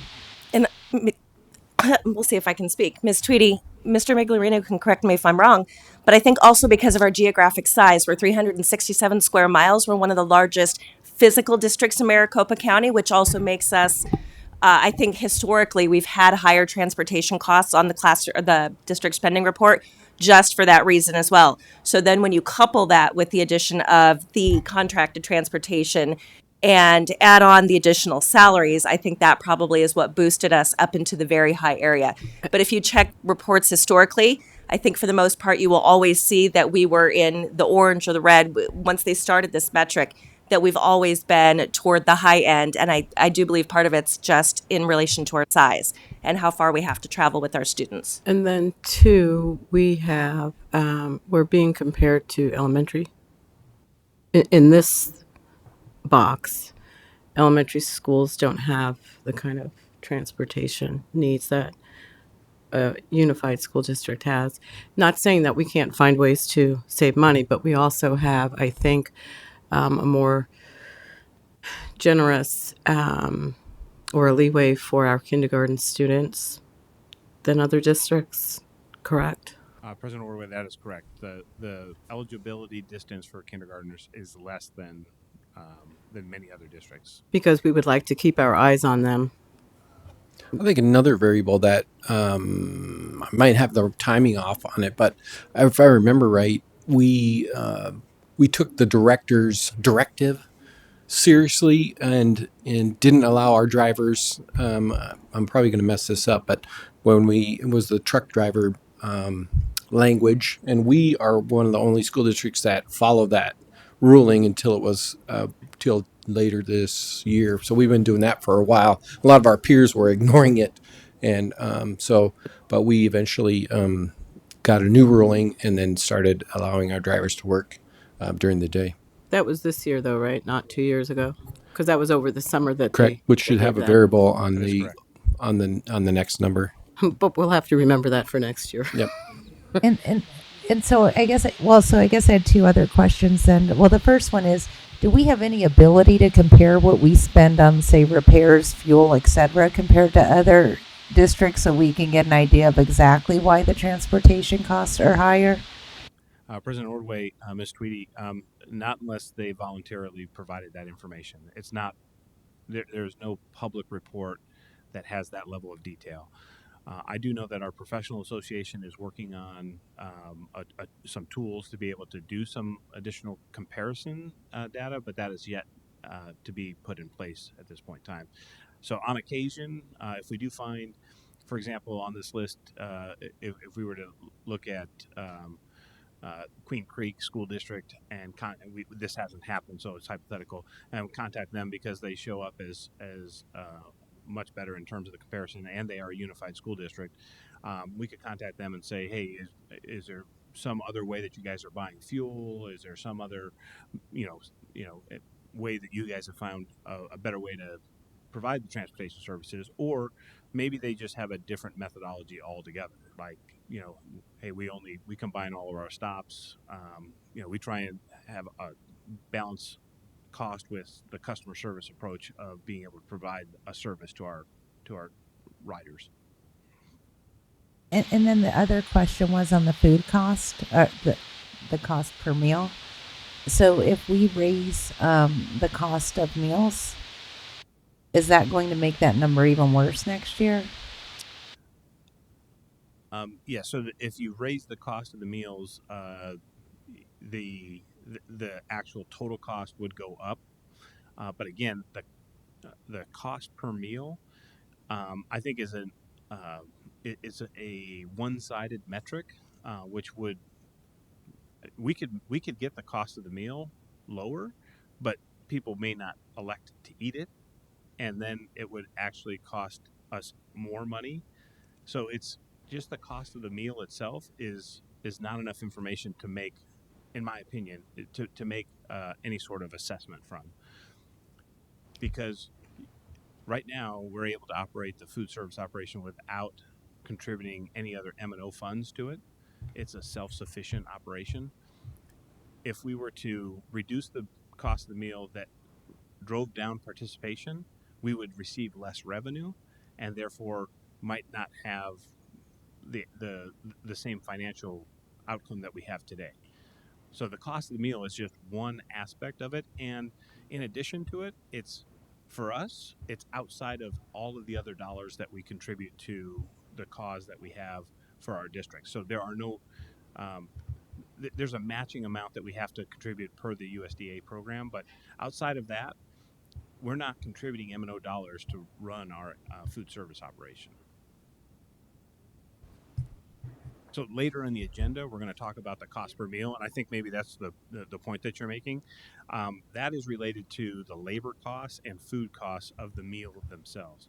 So we're asking for about a 5% increase in the actual cost of the meal, but labor costs have gone up more than 9% due to the minimum wage increase, going from $11 to $12. Ms. Reed? I can wait to ask it until we get to I that was going to portion say, on the yeah. agenda item. Okay. Go ahead. If there's more, anybody? All right. We have employee engagement and wellness by Mrs. Moffett. Did you wipe that off? Did you clean that off, Miss Moffett? I mean, Oh, you've got your hand sanitizer on. Okay. Okay. Mm-hmm.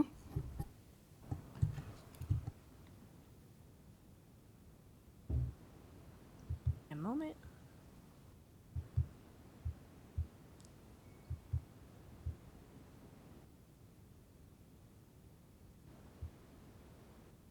Do y'all see it in front of you?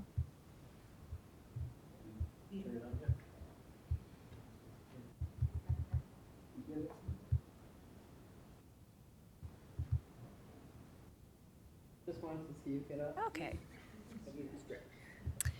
Okay, well, hello again, President Ordway, governing board members, and Dr. Finch.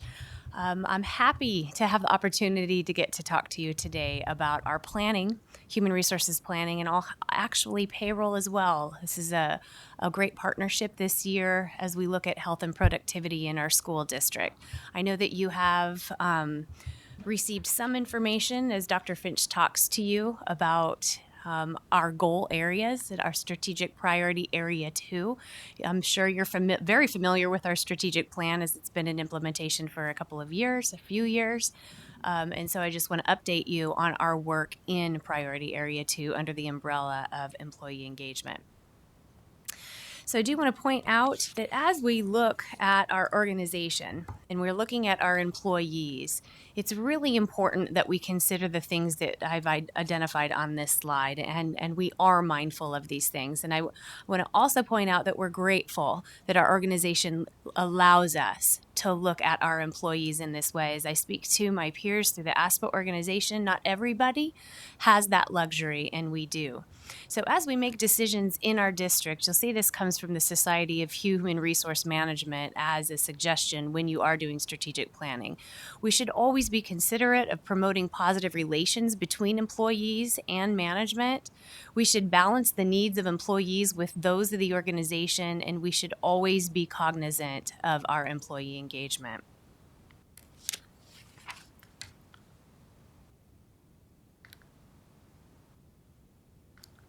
Here we go. You are familiar with our adopted employee engagement definition.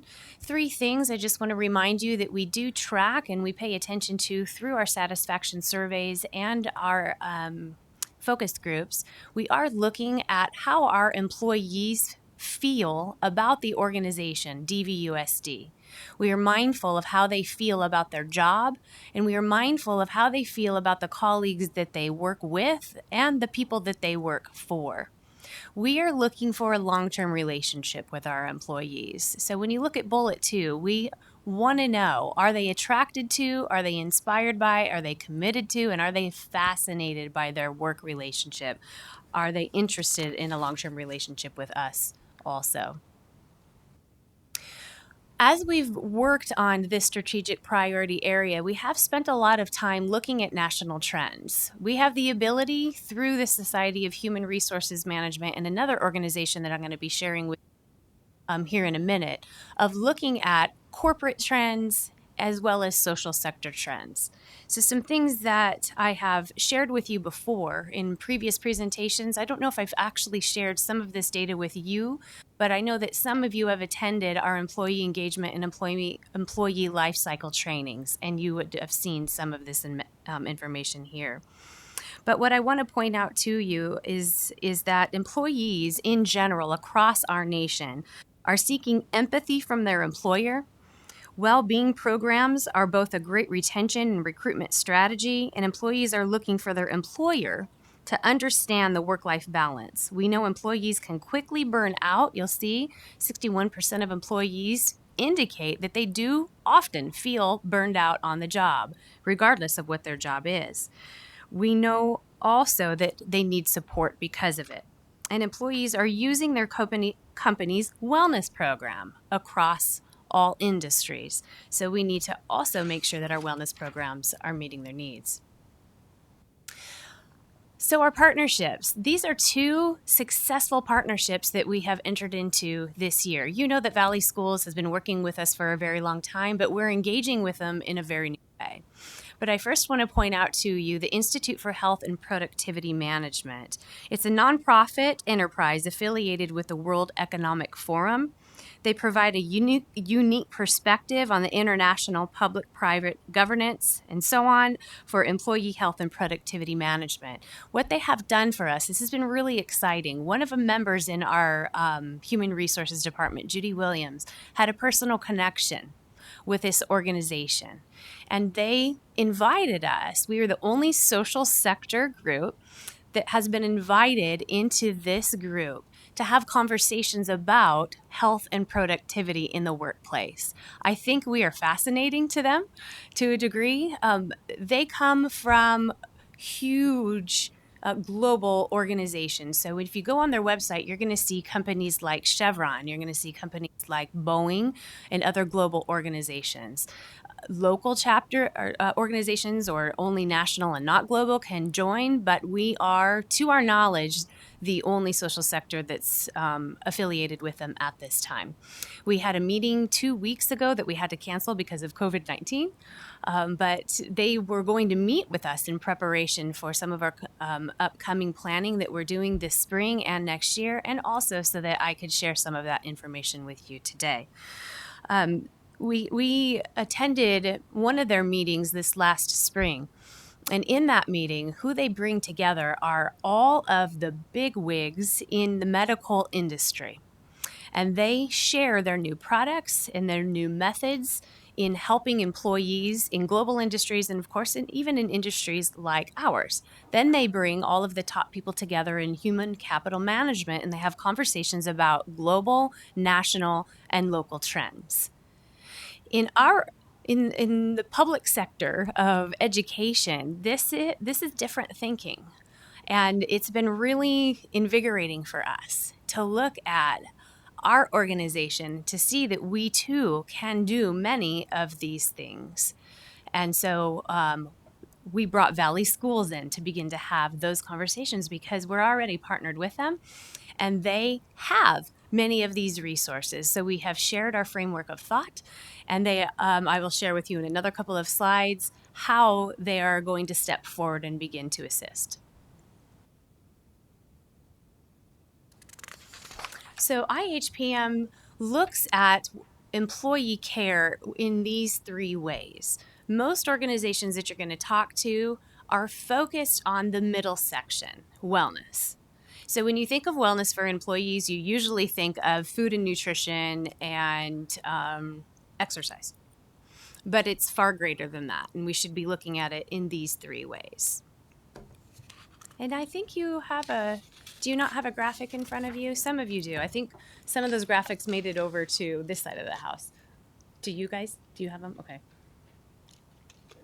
Not a worry. I'll go through this as we move through the presentation.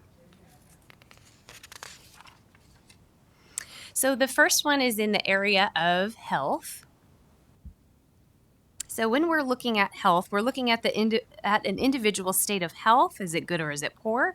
Can it be defined as the absence of presence of illness? So in other words, how are our people feeling? Are they feeling ill and are they absence of illness? So the benefits that we provide for medical and health meet typically those needs. Valley Schools provides annual reports for us for medical claims so we can begin to review trends.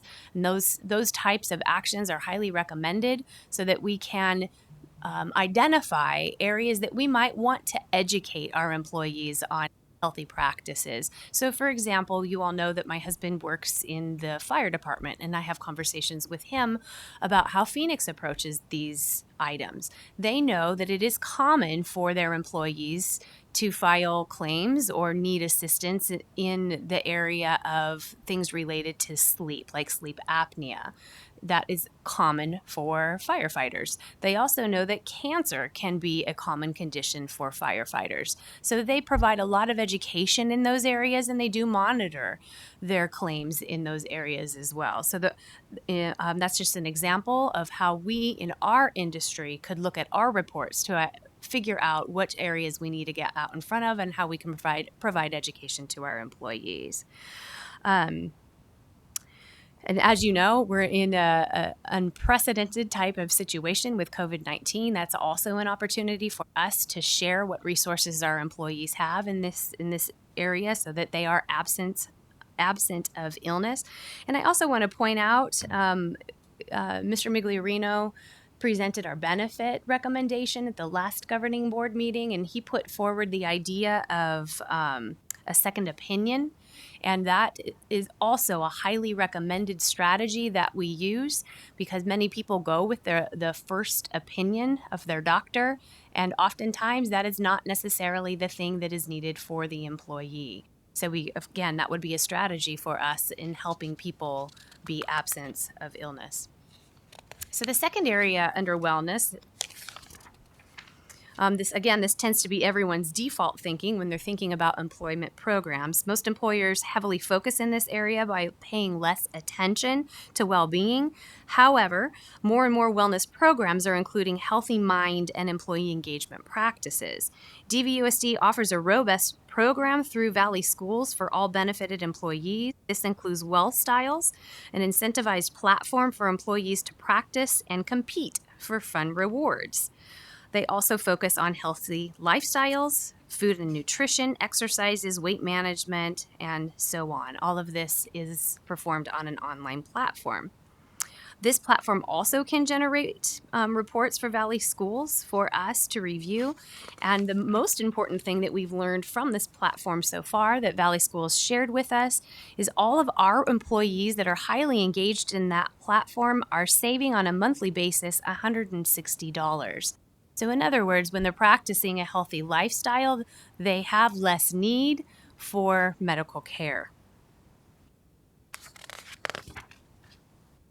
The third area is well-being.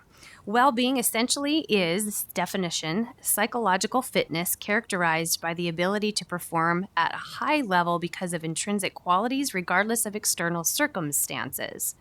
So as you know, I shared with you last time that the utilization of our EAP, which I'll get into again here soon, that a common area for our employees to indicate that they need support in is stress and anxiety. When we met with Valley Schools, they also indicated, though they don't utilize across their system the same EAP that we use, if they're using an EAP at all, that would be with our peers that they support. Through the, going back, through their wellness platform, because it does include a small emotional wellness portion. Employees across the system in education are indicating that stress is a factor for, I was going to say is stressful. Stress is stressful. That stress is a factor for them right now, and anxiety is a factor for them right now. And I also want to point out that you'll see that that's a national trend, whether it be in education or outside of education. But it doesn't mean that we can ignore it, because the factors that contribute in our organization in Deer Valley could be a little bit different than someone else's. So that's why we are fortunate to have our EAP and other items that we're monitoring under well-being and under our engagement platform, so that we can make good decisions and do the right thing for working conditions with our employees. I want to remind you too that we are educating our employees and will continue to educate our employees on secondary traumatic stress. Our meeting with Valley Schools, they shared with us that this is a heavy topic for them as well, and they have put modules together for our use. So we're going to review that and hopefully have the ability to use that here in Deer Valley coming up in the next contract year. Future planning, we will continue our focused partnerships with Valley Schools. They've offered up their wellness director to meet with us regularly as we plan. They also have new nutrition experts that will directly work with us, and they have a new medical expert that they have offered to sit with us and review these reports so that we can make educated decisions. And this person will also assist us in pushing out the right type of information and newsletters. And of course, we will continue to collaborate with IHPM, and we look forward to that. This coming year, we will set up a goal in all three of these areas, in health, wellness, and well-being. We'll continue to refine our data dashboard to ensure that we're collecting the right information. We will continue to deploy leadership development at pre-K-12 as a standing item. Employee engagement is a standing item. And we will also deploy continued employee education, and it's really important that we have input loops. We're not only pushing out, but we're bringing information in from our stakeholders. In our employee assistance program, provide you an update with the progress we're making here. In July, we rolled out the initial framework for our EAP. Materials electronically distributed and posted for department and school locations starting in August, and we continue to train September through December.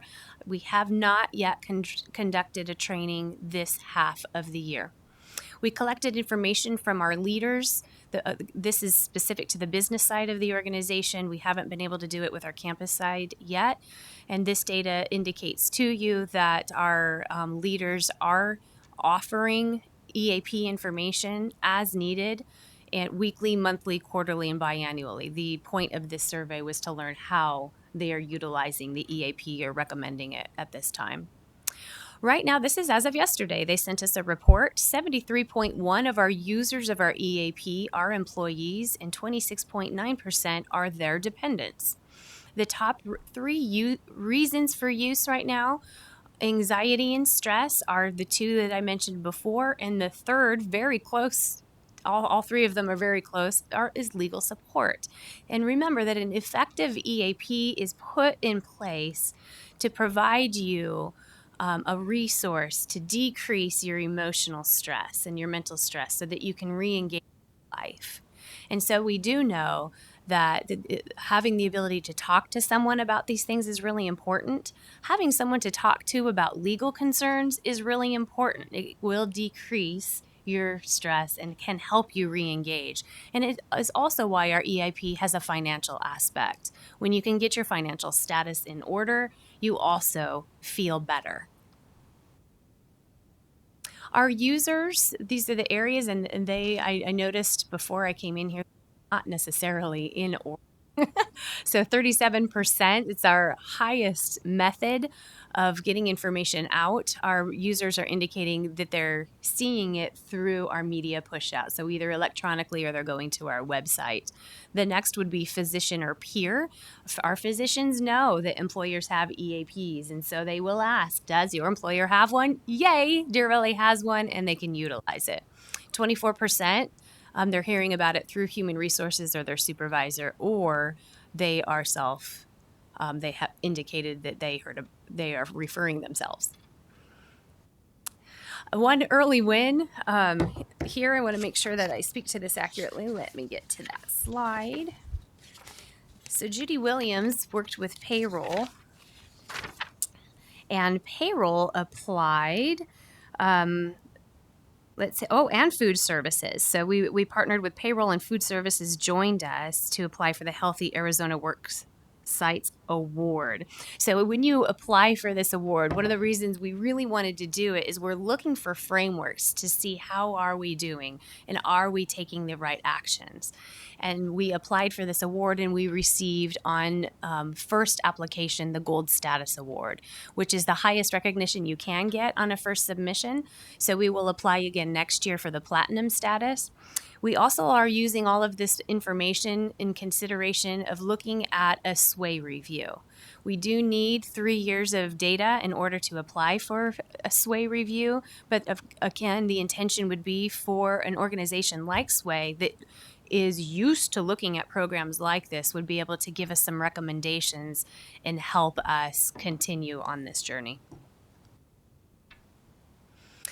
So again, I just want to thank you for your support in this area. I want to point out again that I do feel that we are blessed that you recognize that this is a need, that you support us in this need as we move forward. Again, thank you for approving the adoption of the EAP last year, and I'll take any questions that you have. Ms. Reed. I just have a quick question.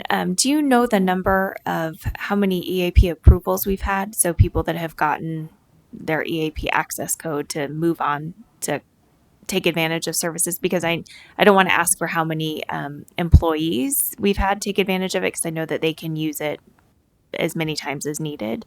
But if you don't have that number offhand, would you mind sending it in an update? Yes, I will do that Thank for you. you. Do you want that delineated between the legal and the three? There were three.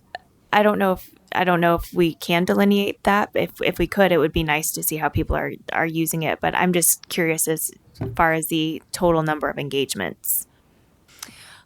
Ms. Reed, I think what I can provide to you is the number of reach outs, the number of people that have actually gone on the portal. I don't know if I can collect that type of data, but perhaps I can.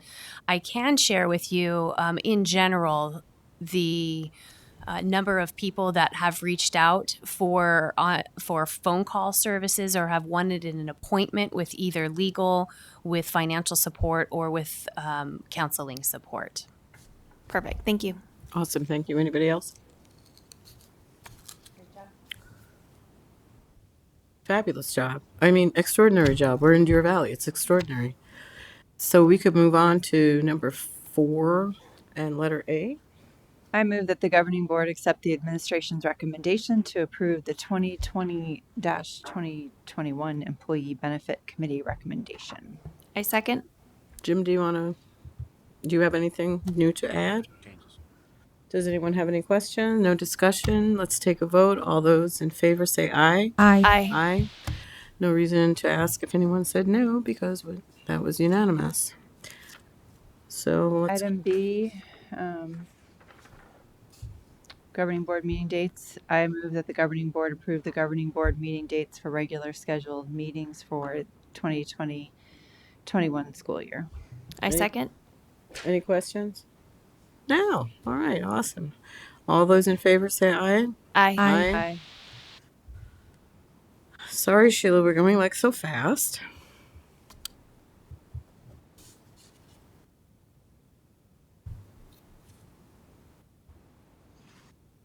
We can go to 5. Consent agenda. I move that the governing board approve consent agenda items 5A through 5J. I second. All those in favor say aye. Aye. Aye. Any opposed? Okay, number 6A. I move that the governing board approve all employee out-of-state travel per governing board policy GCCE. I second. Any discussion? Yes, ma'am. Didn't we pull this because we can't travel out of state, or no? Am I confused? I think that what the notation was is that there were a couple trips that were pulled because they were for next week, and those trips were removed. But the trips that are currently on there are for after, I believe, for like the beginning of June. So those dates, if folks are allowed to travel, then we're approving for out in June now. Nothing through the end of the current school year, though. Correct? Correct all around. I see a lot of heads I see shaking. heads Yes. going up and down. I can jump in. That is correct, Ms. O'Brien, what you said. So the student travel has been suspended, Ms. Tweedy, for the rest of the school year. Staff travel as well has been suspended up until June. And so for that, we will wait further guidance to do that. So then if we approve this and we get it and people can't travel, they'll be able to get refunds and it'll just be canceled. I would need to defer to Ms. Mock on that. Well, and whether or not there's a refund, it usually depends on the organization that the conference that the individual registered with. So it really depends on if you're looking at hotel, which there should be no upfront charges for hotel.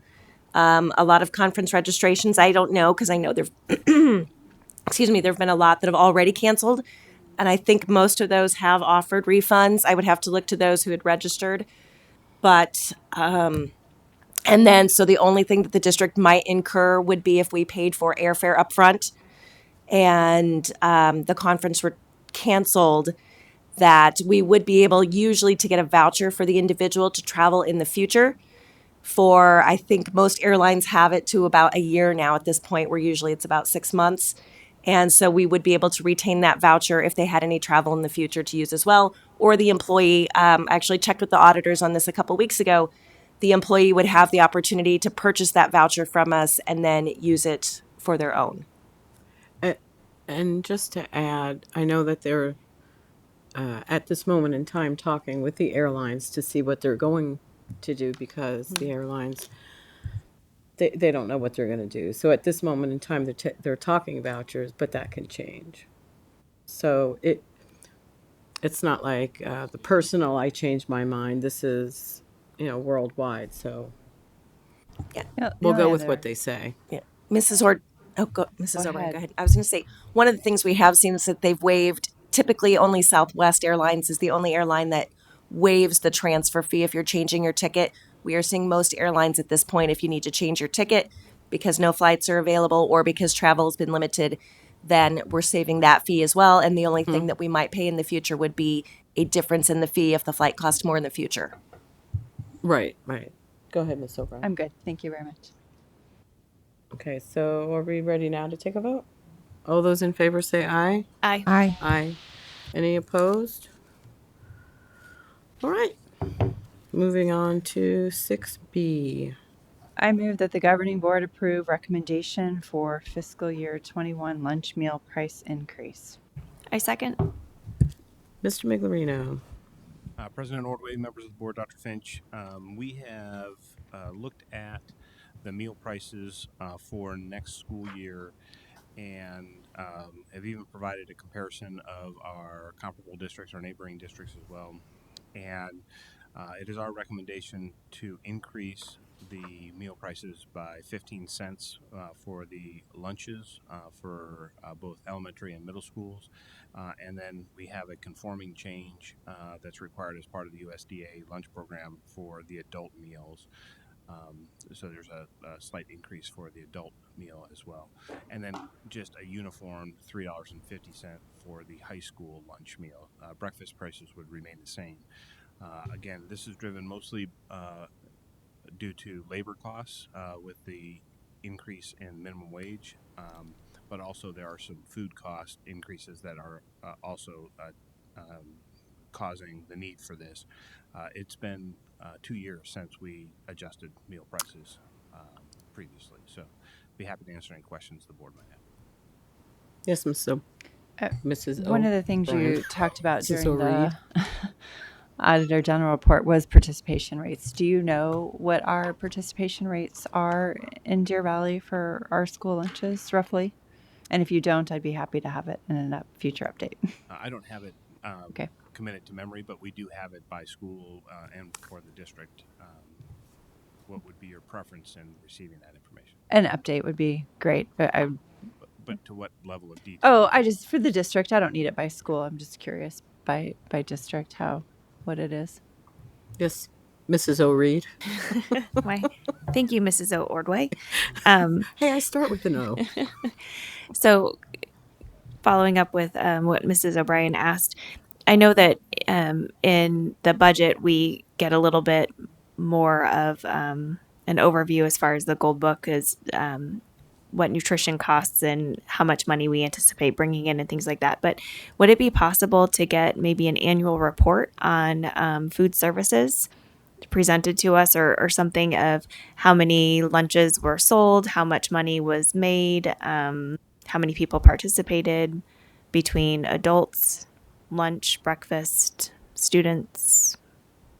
I would just be curious of that information, just to, because I know that we are self-sustaining and that it's profitable. I would just be curious to see how much. I know it's an added value and an asset to our district. Yeah, President Ordway, Ms. Reed, we do that on an annual basis. It's part of the annual financial report, and all that level of information is included in that. We can provide that in the update so you can see all the information that you asked. Thank you. And part of that also is what we haven't collected from students that have overdue accounts. I don't remember what we call them. They're not called overdue accounts. That's a book, but you know what I'm talking about. Yeah, so outstanding balances, that's not included in the annual financial report because that information is not requested, but we do have that information and provide that as well. Thank you. Yes, Miss O'Tweedy. I just had a couple questions too. So if a student qualifies for a free lunch or a reduced lunch, what would be the reimbursement rate on both of those per lunch? President Ordway, Ms. Tweedy, I don't recall specifically what the reimbursement rate is. It changes annually, but we can get that information for you. Okay, and then also, what would be the current income requirements to qualify for a free or a reduced lunch? Like, I guess either category, like it would be different. And my reason for asking is I'm looking at the new rates. So if a student were to eat lunch on campus every day of the week or every day of the school year, it would be $531 per elementary student with the new rates and $630 for high school with the new rates. So I'm just trying to determine if it would be feasible for, parents with more than one student to be able to afford to feed their kids. So I'm just thinking that. We can provide that information. And you want to know what the reduced fee is, or in total you want to know? Yeah, so we must get reimbursed for each free or reduced lunch that we provide. So say, do they reimburse us about the same amount we're charging other parents? I'm just trying to figure this out. Because like reduced lunch is 40 cents. So what on top of that do we get? Yeah, or is there any ability if that... Do you want to know if we recoup? Trying to figure out what we recoup, but also trying to figure out, so based on those earning thresholds and just assuming I know. Well, I don't know what unemployment would look like in a year. I'm thinking it'll look worse than it does today. But trying to just see if we had any ability to help students out who couldn't afford those. Just concerned that all our students are able to eat. Trying to figure that out.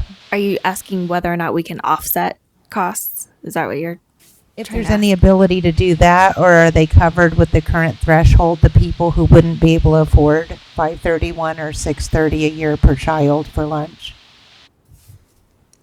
Yep, that's highly regulated, and Mr. Miglino would have all those charts on what where you are financially and what you can afford and how it's free or reduced. So It is we based. have all that information. It is based on the federal poverty rate. Uh-huh. But yeah, we can provide that information. And and as far as I know, we don't not feed children. We feed children We Yes. feed even if them. they We have don't an let them not There outstanding you eat. go. balance. Okay, so I use like a lot. Correct? Okay. It's a good So, time. so we do feed children even if they have an outstanding balance. Thank you, Mrs. Thank you. O'Brien. Okay, so are we voting now? Yes? All those in favor say aye. Aye. Aye. Aye. All those opposed? Silence. Okay. Moving to oh, 6C. Where'd it go? I move that the governing board approve resolution version B pertaining to Deer Valley Unified School District's response to COVID-19. I second. Okay, am I reading this? Sheila? Yes. Mm. No? Yes? Oh. No. I don't You need can to read say it. as You do not recorded. need to read it. Pardon me? I don't think we need to read it. I read it. It's online. Everyone's read it, and so we can vote. All those in favor say aye. Aye. Aye. Aye. All those opposed? Silence again. Alrighty then. Moving on to 7A, and I think that might be Jim. Salary recommendation? President Ordway, members of the board, Dr. Finch. Just to be clear, we've been working on the salary recommendation as we typically do, but maybe in somewhat of an accelerated fashion this year, at the request of Dr. Finch, to be able to make sure that we have concrete information for our employees earlier than we've had in past years. Everything was going fine, and then all of a sudden the wheels came off. So we put all this information together. We're going to preview it here tonight, but I'll just take some of the suspense out of this. That this was all put together well in advance of the school closures and of the budget that now is sitting on the governor's desk. So there, it could be fluid situation as we move forward. I do want to recognize the Negotiation Solutions team. They've worked this year in a very collaborative fashion. Here are the members. It's been a good group this year. We I think had a common understanding as to what some of the needs are of the district. We've looked at a lot of data over a number of meetings. We're still planning to meet for a number of reasons. This whole presentation was put together before we knew that the schools would be closed. But we really thought that we had a recommendation that the group unanimously agreed upon, with the exception of ratification by the certified group, which is still pending for next week. But at this point in time, again, because what the state has approved in what is being referred to as the baseline budget, or a skinny budget is a term that I've been hearing people use, that could be in question right now. There are a lot of budget assumptions that we included in the information. It does have an inflationary increase. An increase in students, again, because we're continuing to see an increase in aggregate of the number of students that we have.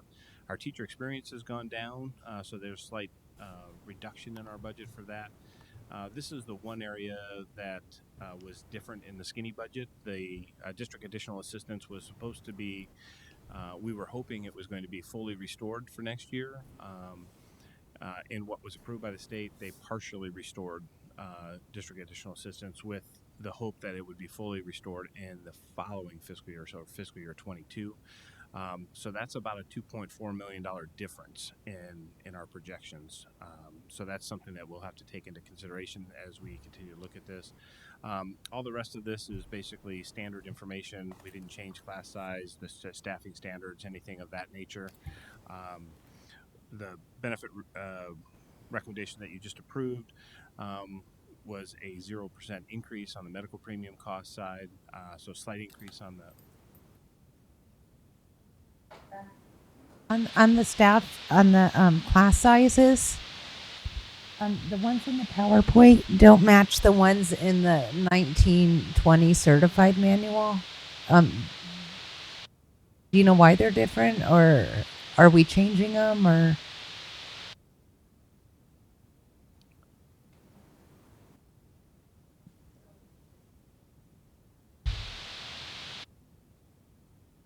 Jenna, can you talk louder? Oh, you're thinking out loud? Sorry. I got that question today. I had somebody. What? Ms. Moffitt, is it the difference between it's our spring staffing standards compared to our fall staffing? So it's Oh, sure. budget versus actual. Sure. Yes. Okay. So what, Miss Tweedy, you've got to share with all of us what you're looking at because we don't know what you're looking at. Okay, so somebody asked me today, they sent me a screenshot of the certified staffing manual, and it shows slightly different numbers than what's in the PowerPoint. So they were asking why. So I'm just trying to clear. I know we don't have the 1920 certified manual, so I think part of it is it's a process that the district's been using for quite a while. And we actually use tighter staffing standards in the spring for budget purposes. And Ms. Moffitt can talk about in the fall what we do after that point. But it really is a difference between budgeting versus actual. And if we budgeted for every position, we actually would be leaving, hundreds of thousands of dollars on the table that we wouldn't be allowed to allocate elsewhere. But Jenna can talk about the fall staffing process. So what Heather is laying out for you is that when they're running these reports, so the initial gold book is ran on these numbers. So essentially they add one number to each staffing standard. So you're correct that this does not match the certified manual. It does not, though, dictate our classroom sizes. This does not dictate classroom sizes. We still follow the certified manual for classroom sizes and staffing. So, Mrs. Moffett, can you explain, though, or maybe back to Mrs. Mock, why it is we do that in a little bit more detail so that staff, certified staff especially, can understand why we wouldn't staff or do the budget at the certified staffing numbers as opposed to one higher, or Mr. Miglerino? I'm sorry, I don't know who to ask anymore. Actually, I have to be reminded that there's a slight difference. So it's a difference of one, right? In first, second, third, fourth, and fifth, sixth. The rest of them, I think. So it's elementary excluding kindergarten. And the reason for that, kindergarten is a projection, right? Because we don't have any roll-up data to be able to contribute to that. We staff a little bit tighter in the spring so that we have fewer surplus that we have to contend with in the fall. So it just allows us to make sure that we don't allocate staffing at a point where they would future have to be surplus from that campus and have the disruption that would cause. So in other words, it's better to have to potentially bring in a teacher or two in July or August rather than have a handful of teachers that we might have to potentially lay off if our numbers don't come out to be what they want, or surplus. Sorry, I use the surplus word. I apologize. I should not use, or I use the bad word, the L word. Surplus, yes. Surplus. I think just as a reminder too, this goes back to the earlier presentations that we have done on staffing. The Gold Book is ran and we share initial staffing projections in January. Then we begin dialogue with campuses.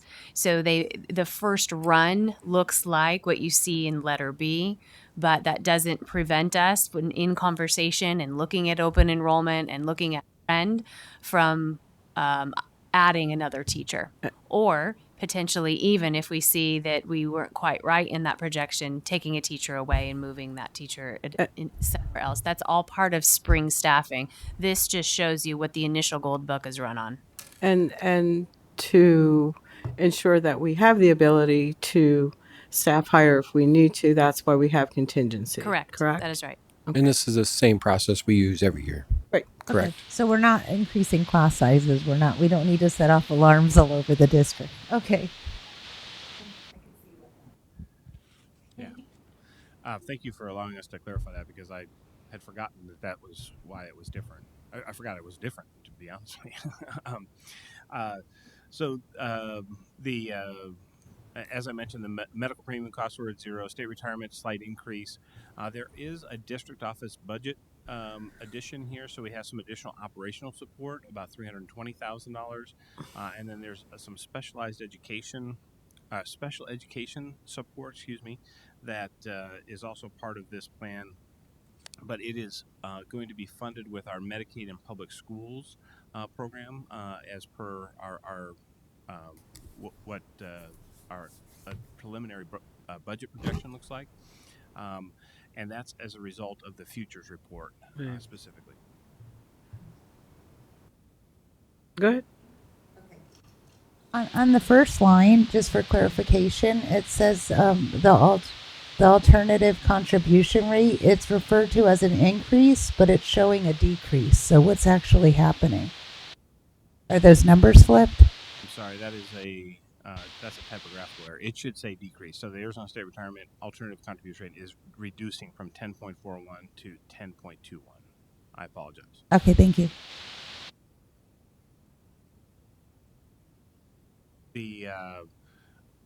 There's $11.12 million worth of salary increase that is part of this budget projection, and there's a couple different caveats to that. So we had $2.1 million worth of funding in this year that we set aside. We're rolling that forward into next year to be able to provide a bigger salary increase. There's the governor's 20% by 2020. It's the final 5% of that. That's part of this. We have the district additional assistance increase that's contributing, as well as inflation and other M&O increases, specifically that we're increasing in the number of students. So essentially making a concerted effort to provide a significant salary increase for our employees with the additional resources that we would be projected to receive for next year. We do have the new elementary school in the projection for next year, so at Union Park School is included in there. We are offsetting some of that cost with the school opening fund. So last year we set aside some money in the school opening fund to be able to defer the cost of opening the school. That is also helping us as we build the budget for fiscal year 21. We've included all the professional growth in here. Vacation sick leave is remaining the same. Slight utility costs for APS rate increases, as well as the addition of an entire elementary school. Most of that is the elementary school, then adding an entire elementary school into our host of campuses. We also have to cover the property liability coverage for that new school, so there's a $300,000 increase there. Our workman's compensation, unfortunately, has not been trending well, so we're increasing our contribution. We are self-funded in that arena. This may be another area that we might have to provide some focus on because we believe our staff deserve to be in a safe work environment, but unfortunately, we're seeing a lot more claims related to. I shouldn't say a lot more claims, a lot more expensive claims related to that. So it's not more injuries, but it is more expensive injuries. I should clarify that. And then we have that caveat there that the projections are based on current information. Current is relative, right? So current wasn't as of today. Current was as of like 3 weeks ago. So just so you're aware. This is what that looks like numerically. So that was the narrative of the same information. So you see the increase in students, a little over $1.1 million. You add in the Group B weights for students, that adds almost another $600,000. That inflation is now set at 1.74%. At the time, it was projected to be 1.77, so that will change slightly. We expect that to go down. The Prop 123 increase, the first 5 years of Prop 123 had a $50 million statewide price tag to it. It increases in year 6 through 10 to $75 million, so there's a slight increase in the Prop 123 money that's specifically dedicated to schools in addition to the money that we received back when it was first approved. And you can see the other changing amounts there. Again, the one that's going to change, well, the two that are likely to change, and they won't offset each other, but the district additional assistance will probably be cut in half, and the carry forward for this year will probably increase. They won't offset each other, but they will. They won't offset each other completely, but they will offset each other to some degree. This is what the expense side looks like. So again, a lot of change in personnel here. Some of that is related to the new school. Many of those are again funded from this that new school fund. But we do have other needs as we are growing in our population that we need to serve. Many of the classified changes are in our paraprofessional staffing. That's part of the major increase there. And you can see as you work your way all the way through this and add in the $2.1 million that we want to roll forward, we have just over $8.2 million worth of available budget balance to contend with. And so this is how this breaks out. Our Since we moved to a stepless salary schedule more than 15 years ago now, Hmm. we have a process in which we divide up the available resources based on the percentage of salary within each of the employee groups. This is that mathematical computation. So when that uh, works out, we have a projected increase of 7% for our certified and OPS's other professional staff. So these are our counselors, nurses, fall in that category. That's not a comprehensive list, by the way. There's more than 2 employee groups in that. I'm sure the counselors were glad to be named in particular, however. A 5% increase for our classified staff and a 4% increase for our admin exempt staff. So it's again $11.12 million. Part of the increase is going to come from the classroom side fund. This has to do with how the governor and the state are funding the last 5% of the 20 by 20, 2020 yeah. initiative. Mhm. And so we really have $8.4 million worth of salary increases. And on the previous slide, you saw we had about $8.27 million worth of available revenue. And we have, again, some changing information. So based on all of that, this is the recommendation. I think the most pressing thing here is very at the top. It says it's pending final determination by the state legislature. So they've adjourned until April 13th at the current time. So I think it's going to be a challenge for us to maybe consider this on April 14th because unless the legislature Gets right to work. yeah, if they do something in a day, maybe. But again, I think the big difference here is going to be the district additional assistance. So it's about a $2.4 million difference in what we would think we would have in available resources. But you can see professional growth by employee group. So it's just under $76,500. And we've seen that number shrink over time. It used to be much larger than that, but I think most people have found that it's getting more and more expensive to be able to earn those credits at the universities. So we're seeing fewer of those people choose that path and look at other options, specifically the National Board Certification Mm-hmm. is much more popular. Makes sense.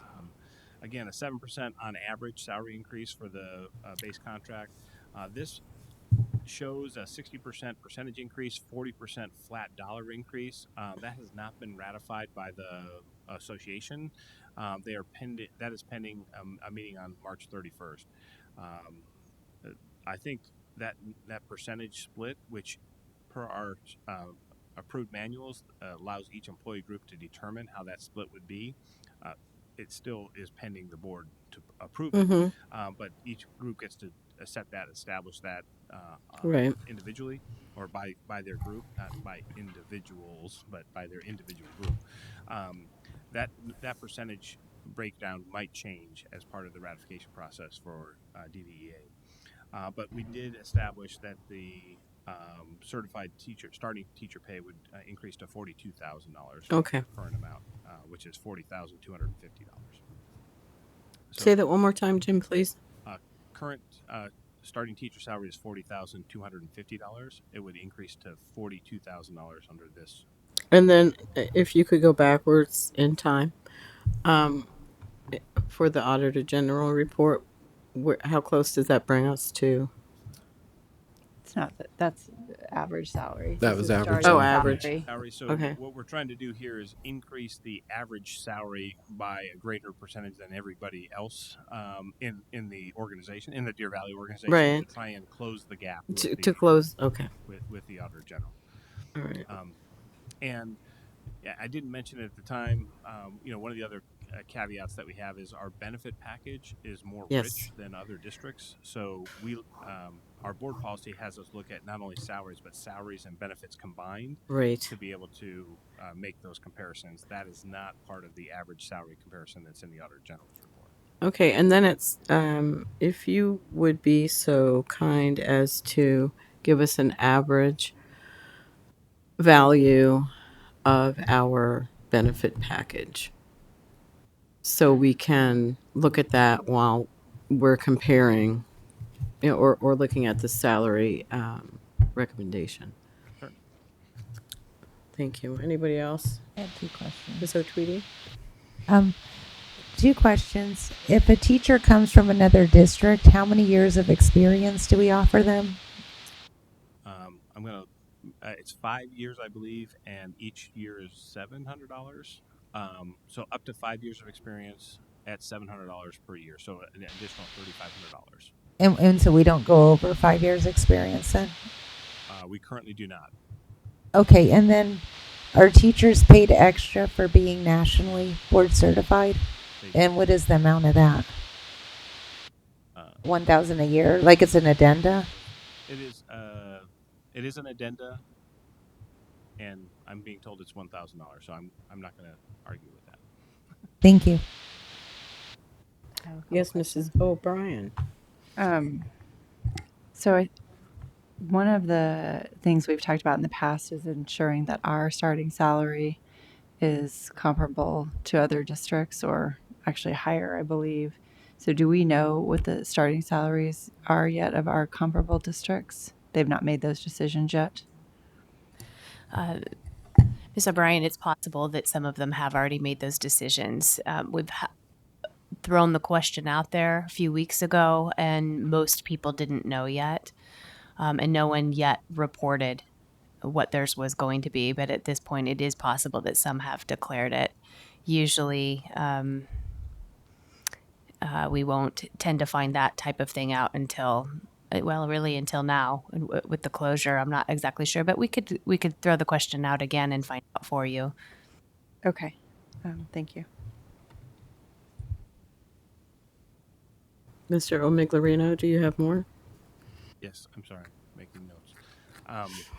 So certified increase 7% on average, and the starting salary would jump up to $42,000. Again, pending the ratification. It's showing here as a 60-40 split in terms of the 60% percentage, 40% flat.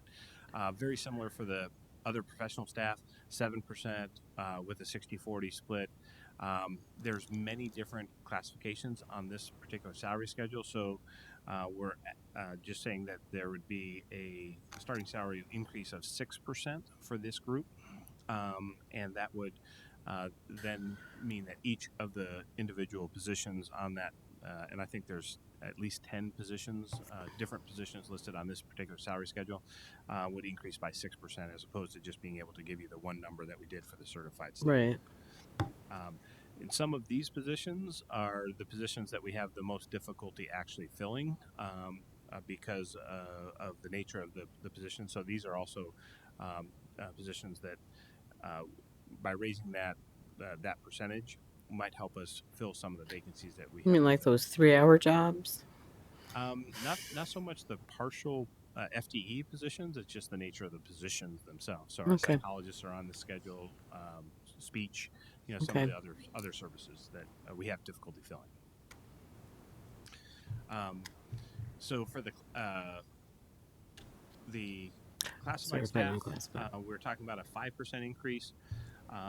And this has been something that the classified group has agreed to. So it's a 3% percentage increase and a 40%, so 60% of the 5%. So it's a 3% increase and a 32 cent per hour increase for the flat. So they're 60-40 split.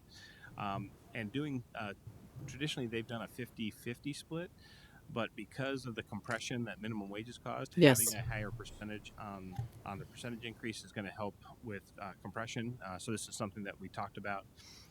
And then all starting rates would increase by 32 cents per hour. We think that would help make sure that we don't have to make a mid-year adjustment, because Right. minimum wage is not done increasing. It's going to be increased by the cost of living each year Right. in January. So at 32 cents, we think we'll be able to be above minimum wage for all of the positions that we would have. In addition to that, we also wanted to address the compression at the bottom of the schedule. So we're going to collapse ranges 8 through 14 into one range. They will all be range 14. And obviously we start at range 8, so this has happened before, right? Right. So 1 Right. through Right. 8 have been collapsed into 8. We're going to do this again, but we're also going to make sure that we create a separation between ranges 15 through 19. It will be a 1% decrement between each range. And that's important to note because most ranges have a 2% decrement between them. Uh-huh. So it's more expensive to do a higher percentage increase, but this would at least create some separation between ranges 15 through 19. And then finally, for the classified group, it's suggesting that we reclassify the paraprofessionals themselves from current range 14 to range 17. That would give them an increase in addition to the salary increase that was mentioned above, so that we would be able to honor those positions that are working directly with students. Also, one of the difficult positions we have retaining or filling those paraprofessional And you positions said range 17? from 14 to 17 would And be that would be starting? it's a 36-cent increase Right, in but I addition. mean all paraprofessionals, they would start at range 17. Correct. Okay. Well, they would be range 17. Yeah, we would move. All paraprofessionals would move to range 17. Uh-huh. So any new paraprofessionals would start at range 17. Right, that yeah, okay. That I just wanted to be clear on where they're starting at. Okay. And then finally, administrative exempt staff, a 4% increase, and they looked at several different options themselves and how to split their. They thought that this is a wide variety of salaries in this particular group. So they thought it was more fair to do a 50-50 split. So 50% is a percentage increase, which would be 2%, and 50% is a flat dollar increase, or $1,549. And that $1,549 would be added to all of the different starting salary categories within this particular group. Again, that's the recommendation from each employee group, but it works its way through the NST. We don't have the JLBC recommendation for classroom site funds, so that could add additional dollars to those that are eligible. Mostly that is teaching positions. Right. So as that becomes, we expect that information. Well, with everything that's happened, it's supposed to be received next week, but we don't know if that's going to be delayed Okay. under the current environment that we're operating in. And then we had some what we call trigger language because we knew the legislature wasn't done 3 weeks ago.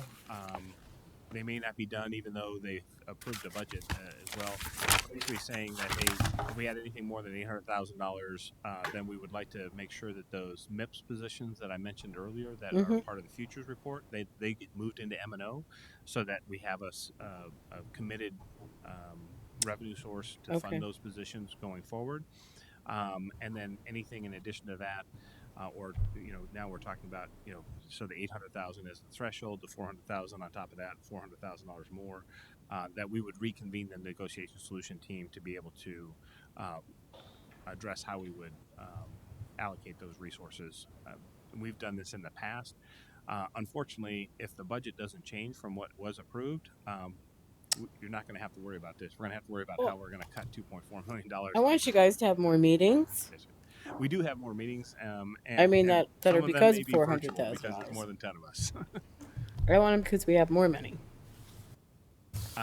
So then just next steps, we wanted the board to actually formally consider the salary recommendation on April 14th. We'd like to still make that happen some way, but it's going to be a very dynamic situation between now and the 14th. We would like to then bring the salary schedules to you for formal consideration and approval the following meeting. If that ends up being the 14th, it would be the 28th or any subsequent meeting that we would have. We do the budget revision for the current year at the May 12th meeting, get the proposed budget done by June, and then hopefully before July 15th, actually get the expenditure budget finalized. Again, that's going to be pending a lot of new information that we're going to learn over the upcoming weeks. It's a preview item. There's no action to be taken, but I appreciate the input that you welcome any additional input that you might have. I have Any, a question. yes, Mrs. Sorry. O'Brien. Thank you. You, I don't know really where to start. You made a comment about that certified has not passed or ratified this, and that you think it might change. Is that because you received some feedback, or just because we're waiting on ratification? President Ordway, Ms. O'Brien, yeah, more that I don't know that it will change. I just know that they were adamant about saying that they were non-committal to the 60-40 configuration without a ratification. Okay. Was there any discussion about increasing addenda for special education teachers? There was some discussion about hard to fill addenda Mm-hmm. in general, or specifically for special education, and I think that the group collectively thought that there wasn't enough background work or data to be able to support making that change, or what the structure of that change would look like. Because right now, the special education addenda is a flat dollar amount for all the positions, and so maybe it needs to have a tiered approach to it. And so we didn't have enough information to be able to make a recommendation, but it is something that was discussed. Yes. And so then Dr. Finch will, because I went back to look at the information that Mrs. Moffett provided after we had our special study session, and I'm almost all of the vacancies are special ed. They're high numbers in special education. So can this be a priority? It concerns me that, that is one area where we seem to continue to struggle. And it's not a problem that's just going to go away because people decide to be special education teachers out of the goodness of their heart. I mean, there's value to those folks right now, and it might change, but I'd really like us to take a focused look at how we solve that problem. We solved the bus driver. I mean, we haven't completely solved it, but we looked at the bus driver issue and decided to add some dollars there. So I'm open to it being other suggestions. If it's not dollars, then I'm open to that. But I don't think we can continue to keep doing what we're doing and hope that that's going to change. And to add to that, anybody or all of you, I'd like to know if we are struggling any more or less than different districts, and if we are struggling more than district whatever, maybe we can see if we're attributing that to salary or whatever, because that would help us figure out how to focus on what we need to do.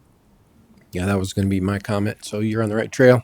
We Happens always want to look at sometimes. our peers and see what we are in comparison to our NEVIT group, and actually the national trends, because obviously this is a national problem as well. So, yep, and I think that was part of the future study as well. Looking at that was a variable that was requested through the futures. So I know they're working on that as well. Okay. Mrs. O'Brien, does that work? That's awesome. I still have a couple more. Okay, go ahead. things. And I didn't mean to interrupt. No, I appreciate that. That was a good point. One of the lines has money coming from a cash account. Is that a account, or is it which accounts is it coming from? Toggle back to that. It's I'm sorry, I glossed over it. It's okay. So we have 5 cash accounts that we use to supplement our M&O fund, So Medicaid and public schools, instructional improvement fund, our facility rental, our community ed program, the district portion of community ed, and our indirect cost fund. So those are the 5 funds, and we are projecting an increase in the revenue in those 5 funds.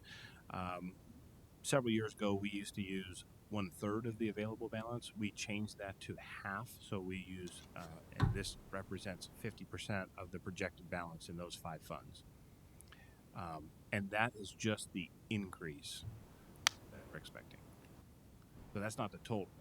That's the change from this year to next year. Is we're expecting a $600,000 increase. Okay. So it's coming from all 5 of the funds then. All 5 Okay, of those. not just one in particular. Half of all 5 funds. Yes, I mean I'm probably saying that wrong, but I get what you're. Miss Tweedy might know what half of 5 is. Half of She's a the math increase. person. Half of the increase from all 5 funds. It's the aggregate of all 5 funds at 50% of the increase of that. Yeah. Okay.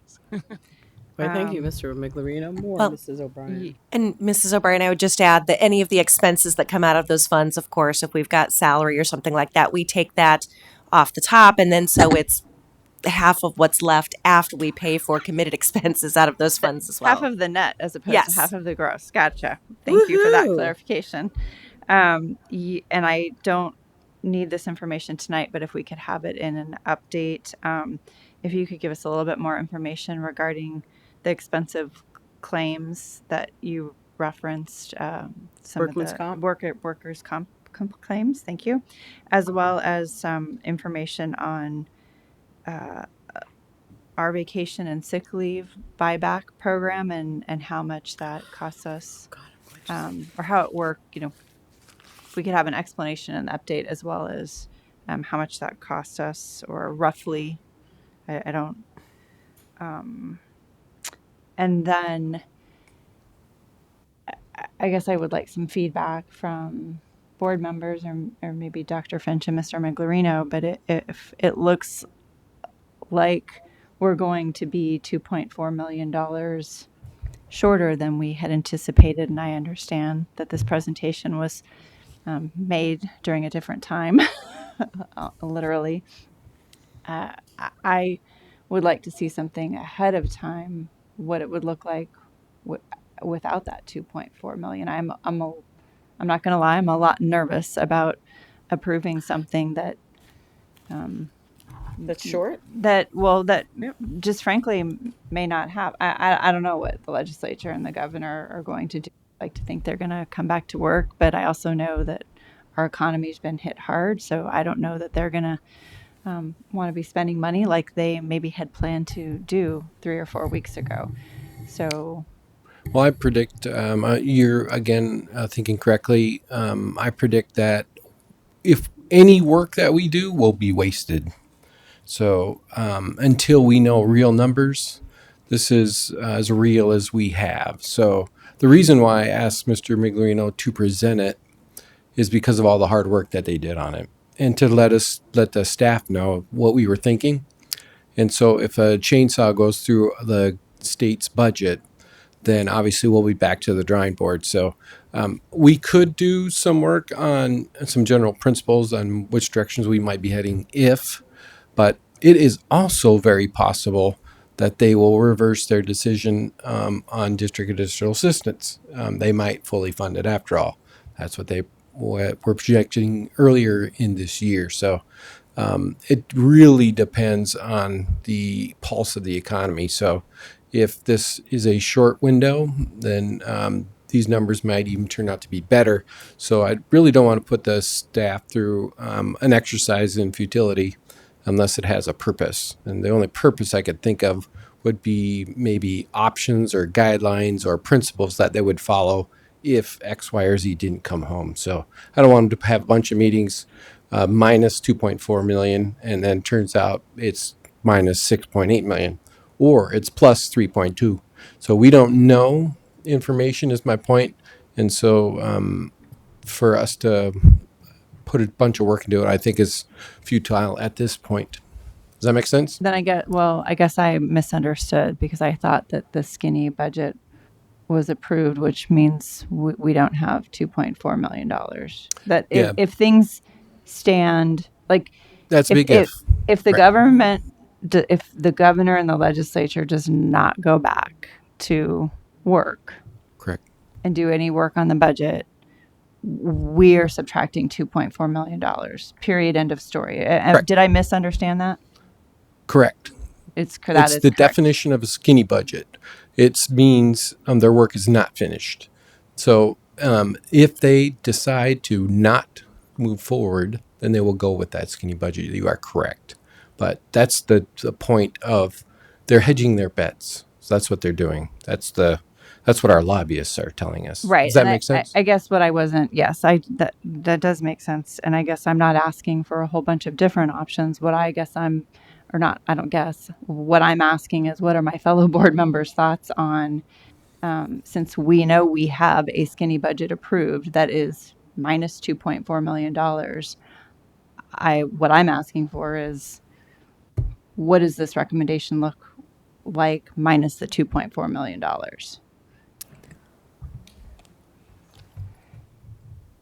So I guess my question is the additional district assistance fund. That's money that they give you one time, right? It's not like they give it to you every year over and over. Like you wouldn't put that into salaries. President Ordway, Ms. Tweedy, no, it is part of the formula. So it is what has happened since 2008 is they have the state has had to make adjustments, and so they have not fully funded district additional assistance Okay. since 2008. What they're proposing is that the formula would be restored. It's still in statute. It's been that way since 2008. They just make a reduction to it each year. So it would be something that would be a continuing revenue that we would expect to see. So it would be an additional increase in our per student enrollment, like you get X amount per student more this year than you did last year. That's correct. Okay, and then do we have any idea how much more we're likely to make in results-based funding this year than last year? And was that will that offset some of this? So President Ordway, Ms. Tweedy, the one caveat of results-based funding is, well, there's two. One is we already have a 3-year plan that the board approved for results-based funding, and so not that can't change. The board can change the plan if they'd like, but the difficult part of what they approved with the results-based funding is that you not only have to get the letter grade, you have to be in the top 13%. In terms of your scores, to be able to receive the additional money or receive the per pupil allocation. So it's difficult to know if you're in the top 13% because you have to know what everybody else does, what everybody else's test scores are. So there's a lot of variability with results-based funding. But again, there's a plan that's already been approved, and we have people that are positions that are funded with results-based funding currently. So, but our 3-year plan was based on what we made last year, right? Assuming the same each year, or actually, the 3-year plan was based on the first 3 years because we did not spend any of the results-based funding for the first 2 years. So we took the money that wasn't spent for the first 2 years and developed a 3-year plan, knowing that there would be revenue, not only that was received that wasn't spent the first 2 years, but also revenue that would be ongoing, coming in on an annual basis. so when would we find out if the amount we thought we'd get is greater than the amount we based our 3-year plan on? I think all of that is up in the air because it's all predicated on the letter grades, which are based on the tests, which are now May not be taken. yeah. We are hearing that they're going to keep the grade that you got this year or last year and continue on to next year.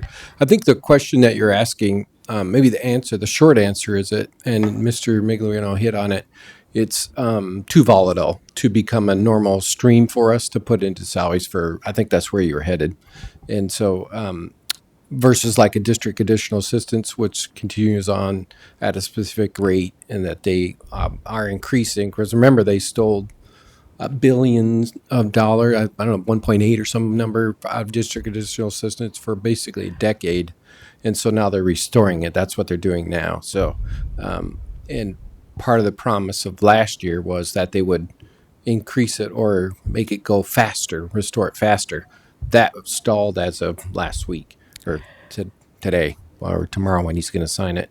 He didn't increase it at the rate he was initially planning.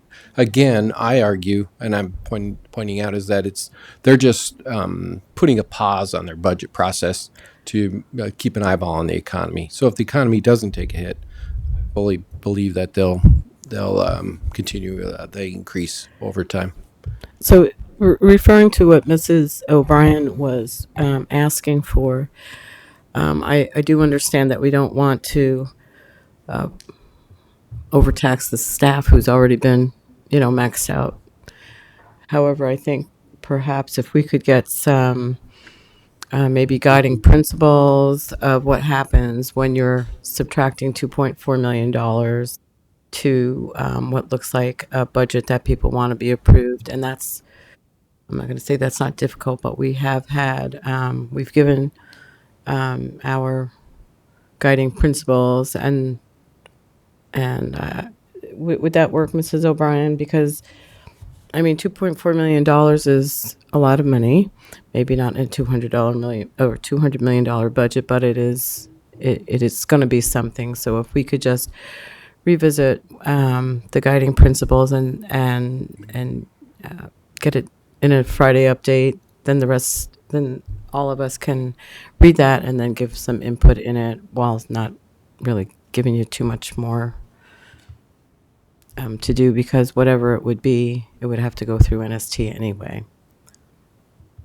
Correct? Yep. And remember, too, I'm the one that's pushing it forward, so we actually have a 2 months earlier than we normally do.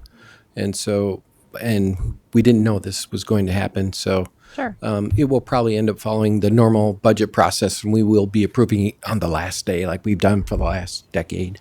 Right. However, I think it's important for us to know, have at least a direction Yep. As soon as of the where governor we gives would us go more, if this $2.4 million is not going to be there to spend. yep. Mrs. O'Brien, do you want any more detail to that? Or is that I think Ms. Reed is Ms. Reed? looking to speak. Well, I think it's important for our parents and our constituents to know how we use district additional assistance and how that plays into our budget and what could potentially be going away if it's with $2.4 million. Because I think it's a good way to engage our constituency with being more engaged at the legislature and helping to keep them accountable for the things that they said that they were going to do. So I don't want to use scare tactics, and I don't want to incite any more fear or anxiety. But that's the realization, is that because of the things that are going on in the world around us, that things that are important to us, like $2.4 million, that it's easy to take our eye off of, or to have our constituency take their eyes off of, and we may need to Put some pressure on. and remind our elected officials what that's going to look like for our already underfunded schools if that promise does not come through. So, Great point. Mrs. O'Brien, do you want more? Because I think Yeah, I'm happy to look at our guiding principles, and I'll just look at the numbers and myself, and I understand that life might resume as much as possibly could be considered normal on April 13th or 14th, but I will just, Jim or Mr. Miglerino asked for our thoughts, and I guess what I'm sharing with you is I do have concerns about approving something that I know, most likely, and if all changes in the world on April 13th, this conversation is different if they approve some other budget. But if I come here on April 14th and things have not changed, it, to me, Yeah, we won't be recommending it. huh? We won't be recommending it April 14th So if they that's don't. fine. Yeah. We can have further discussion and you can give us updates and. Well, I think too, you bring a good point. You kind of know and through his presentation, you kind of heard what the committee was thinking from a guiding principle concept. So any kind of feedback that you could use with that framework would be helpful. So for example, you saw what we were trying to do with teacher salaries. You see what we're trying to do with compression. You saw all those principles that they were using. So any comments around that would be helpful. Yes. Anything further?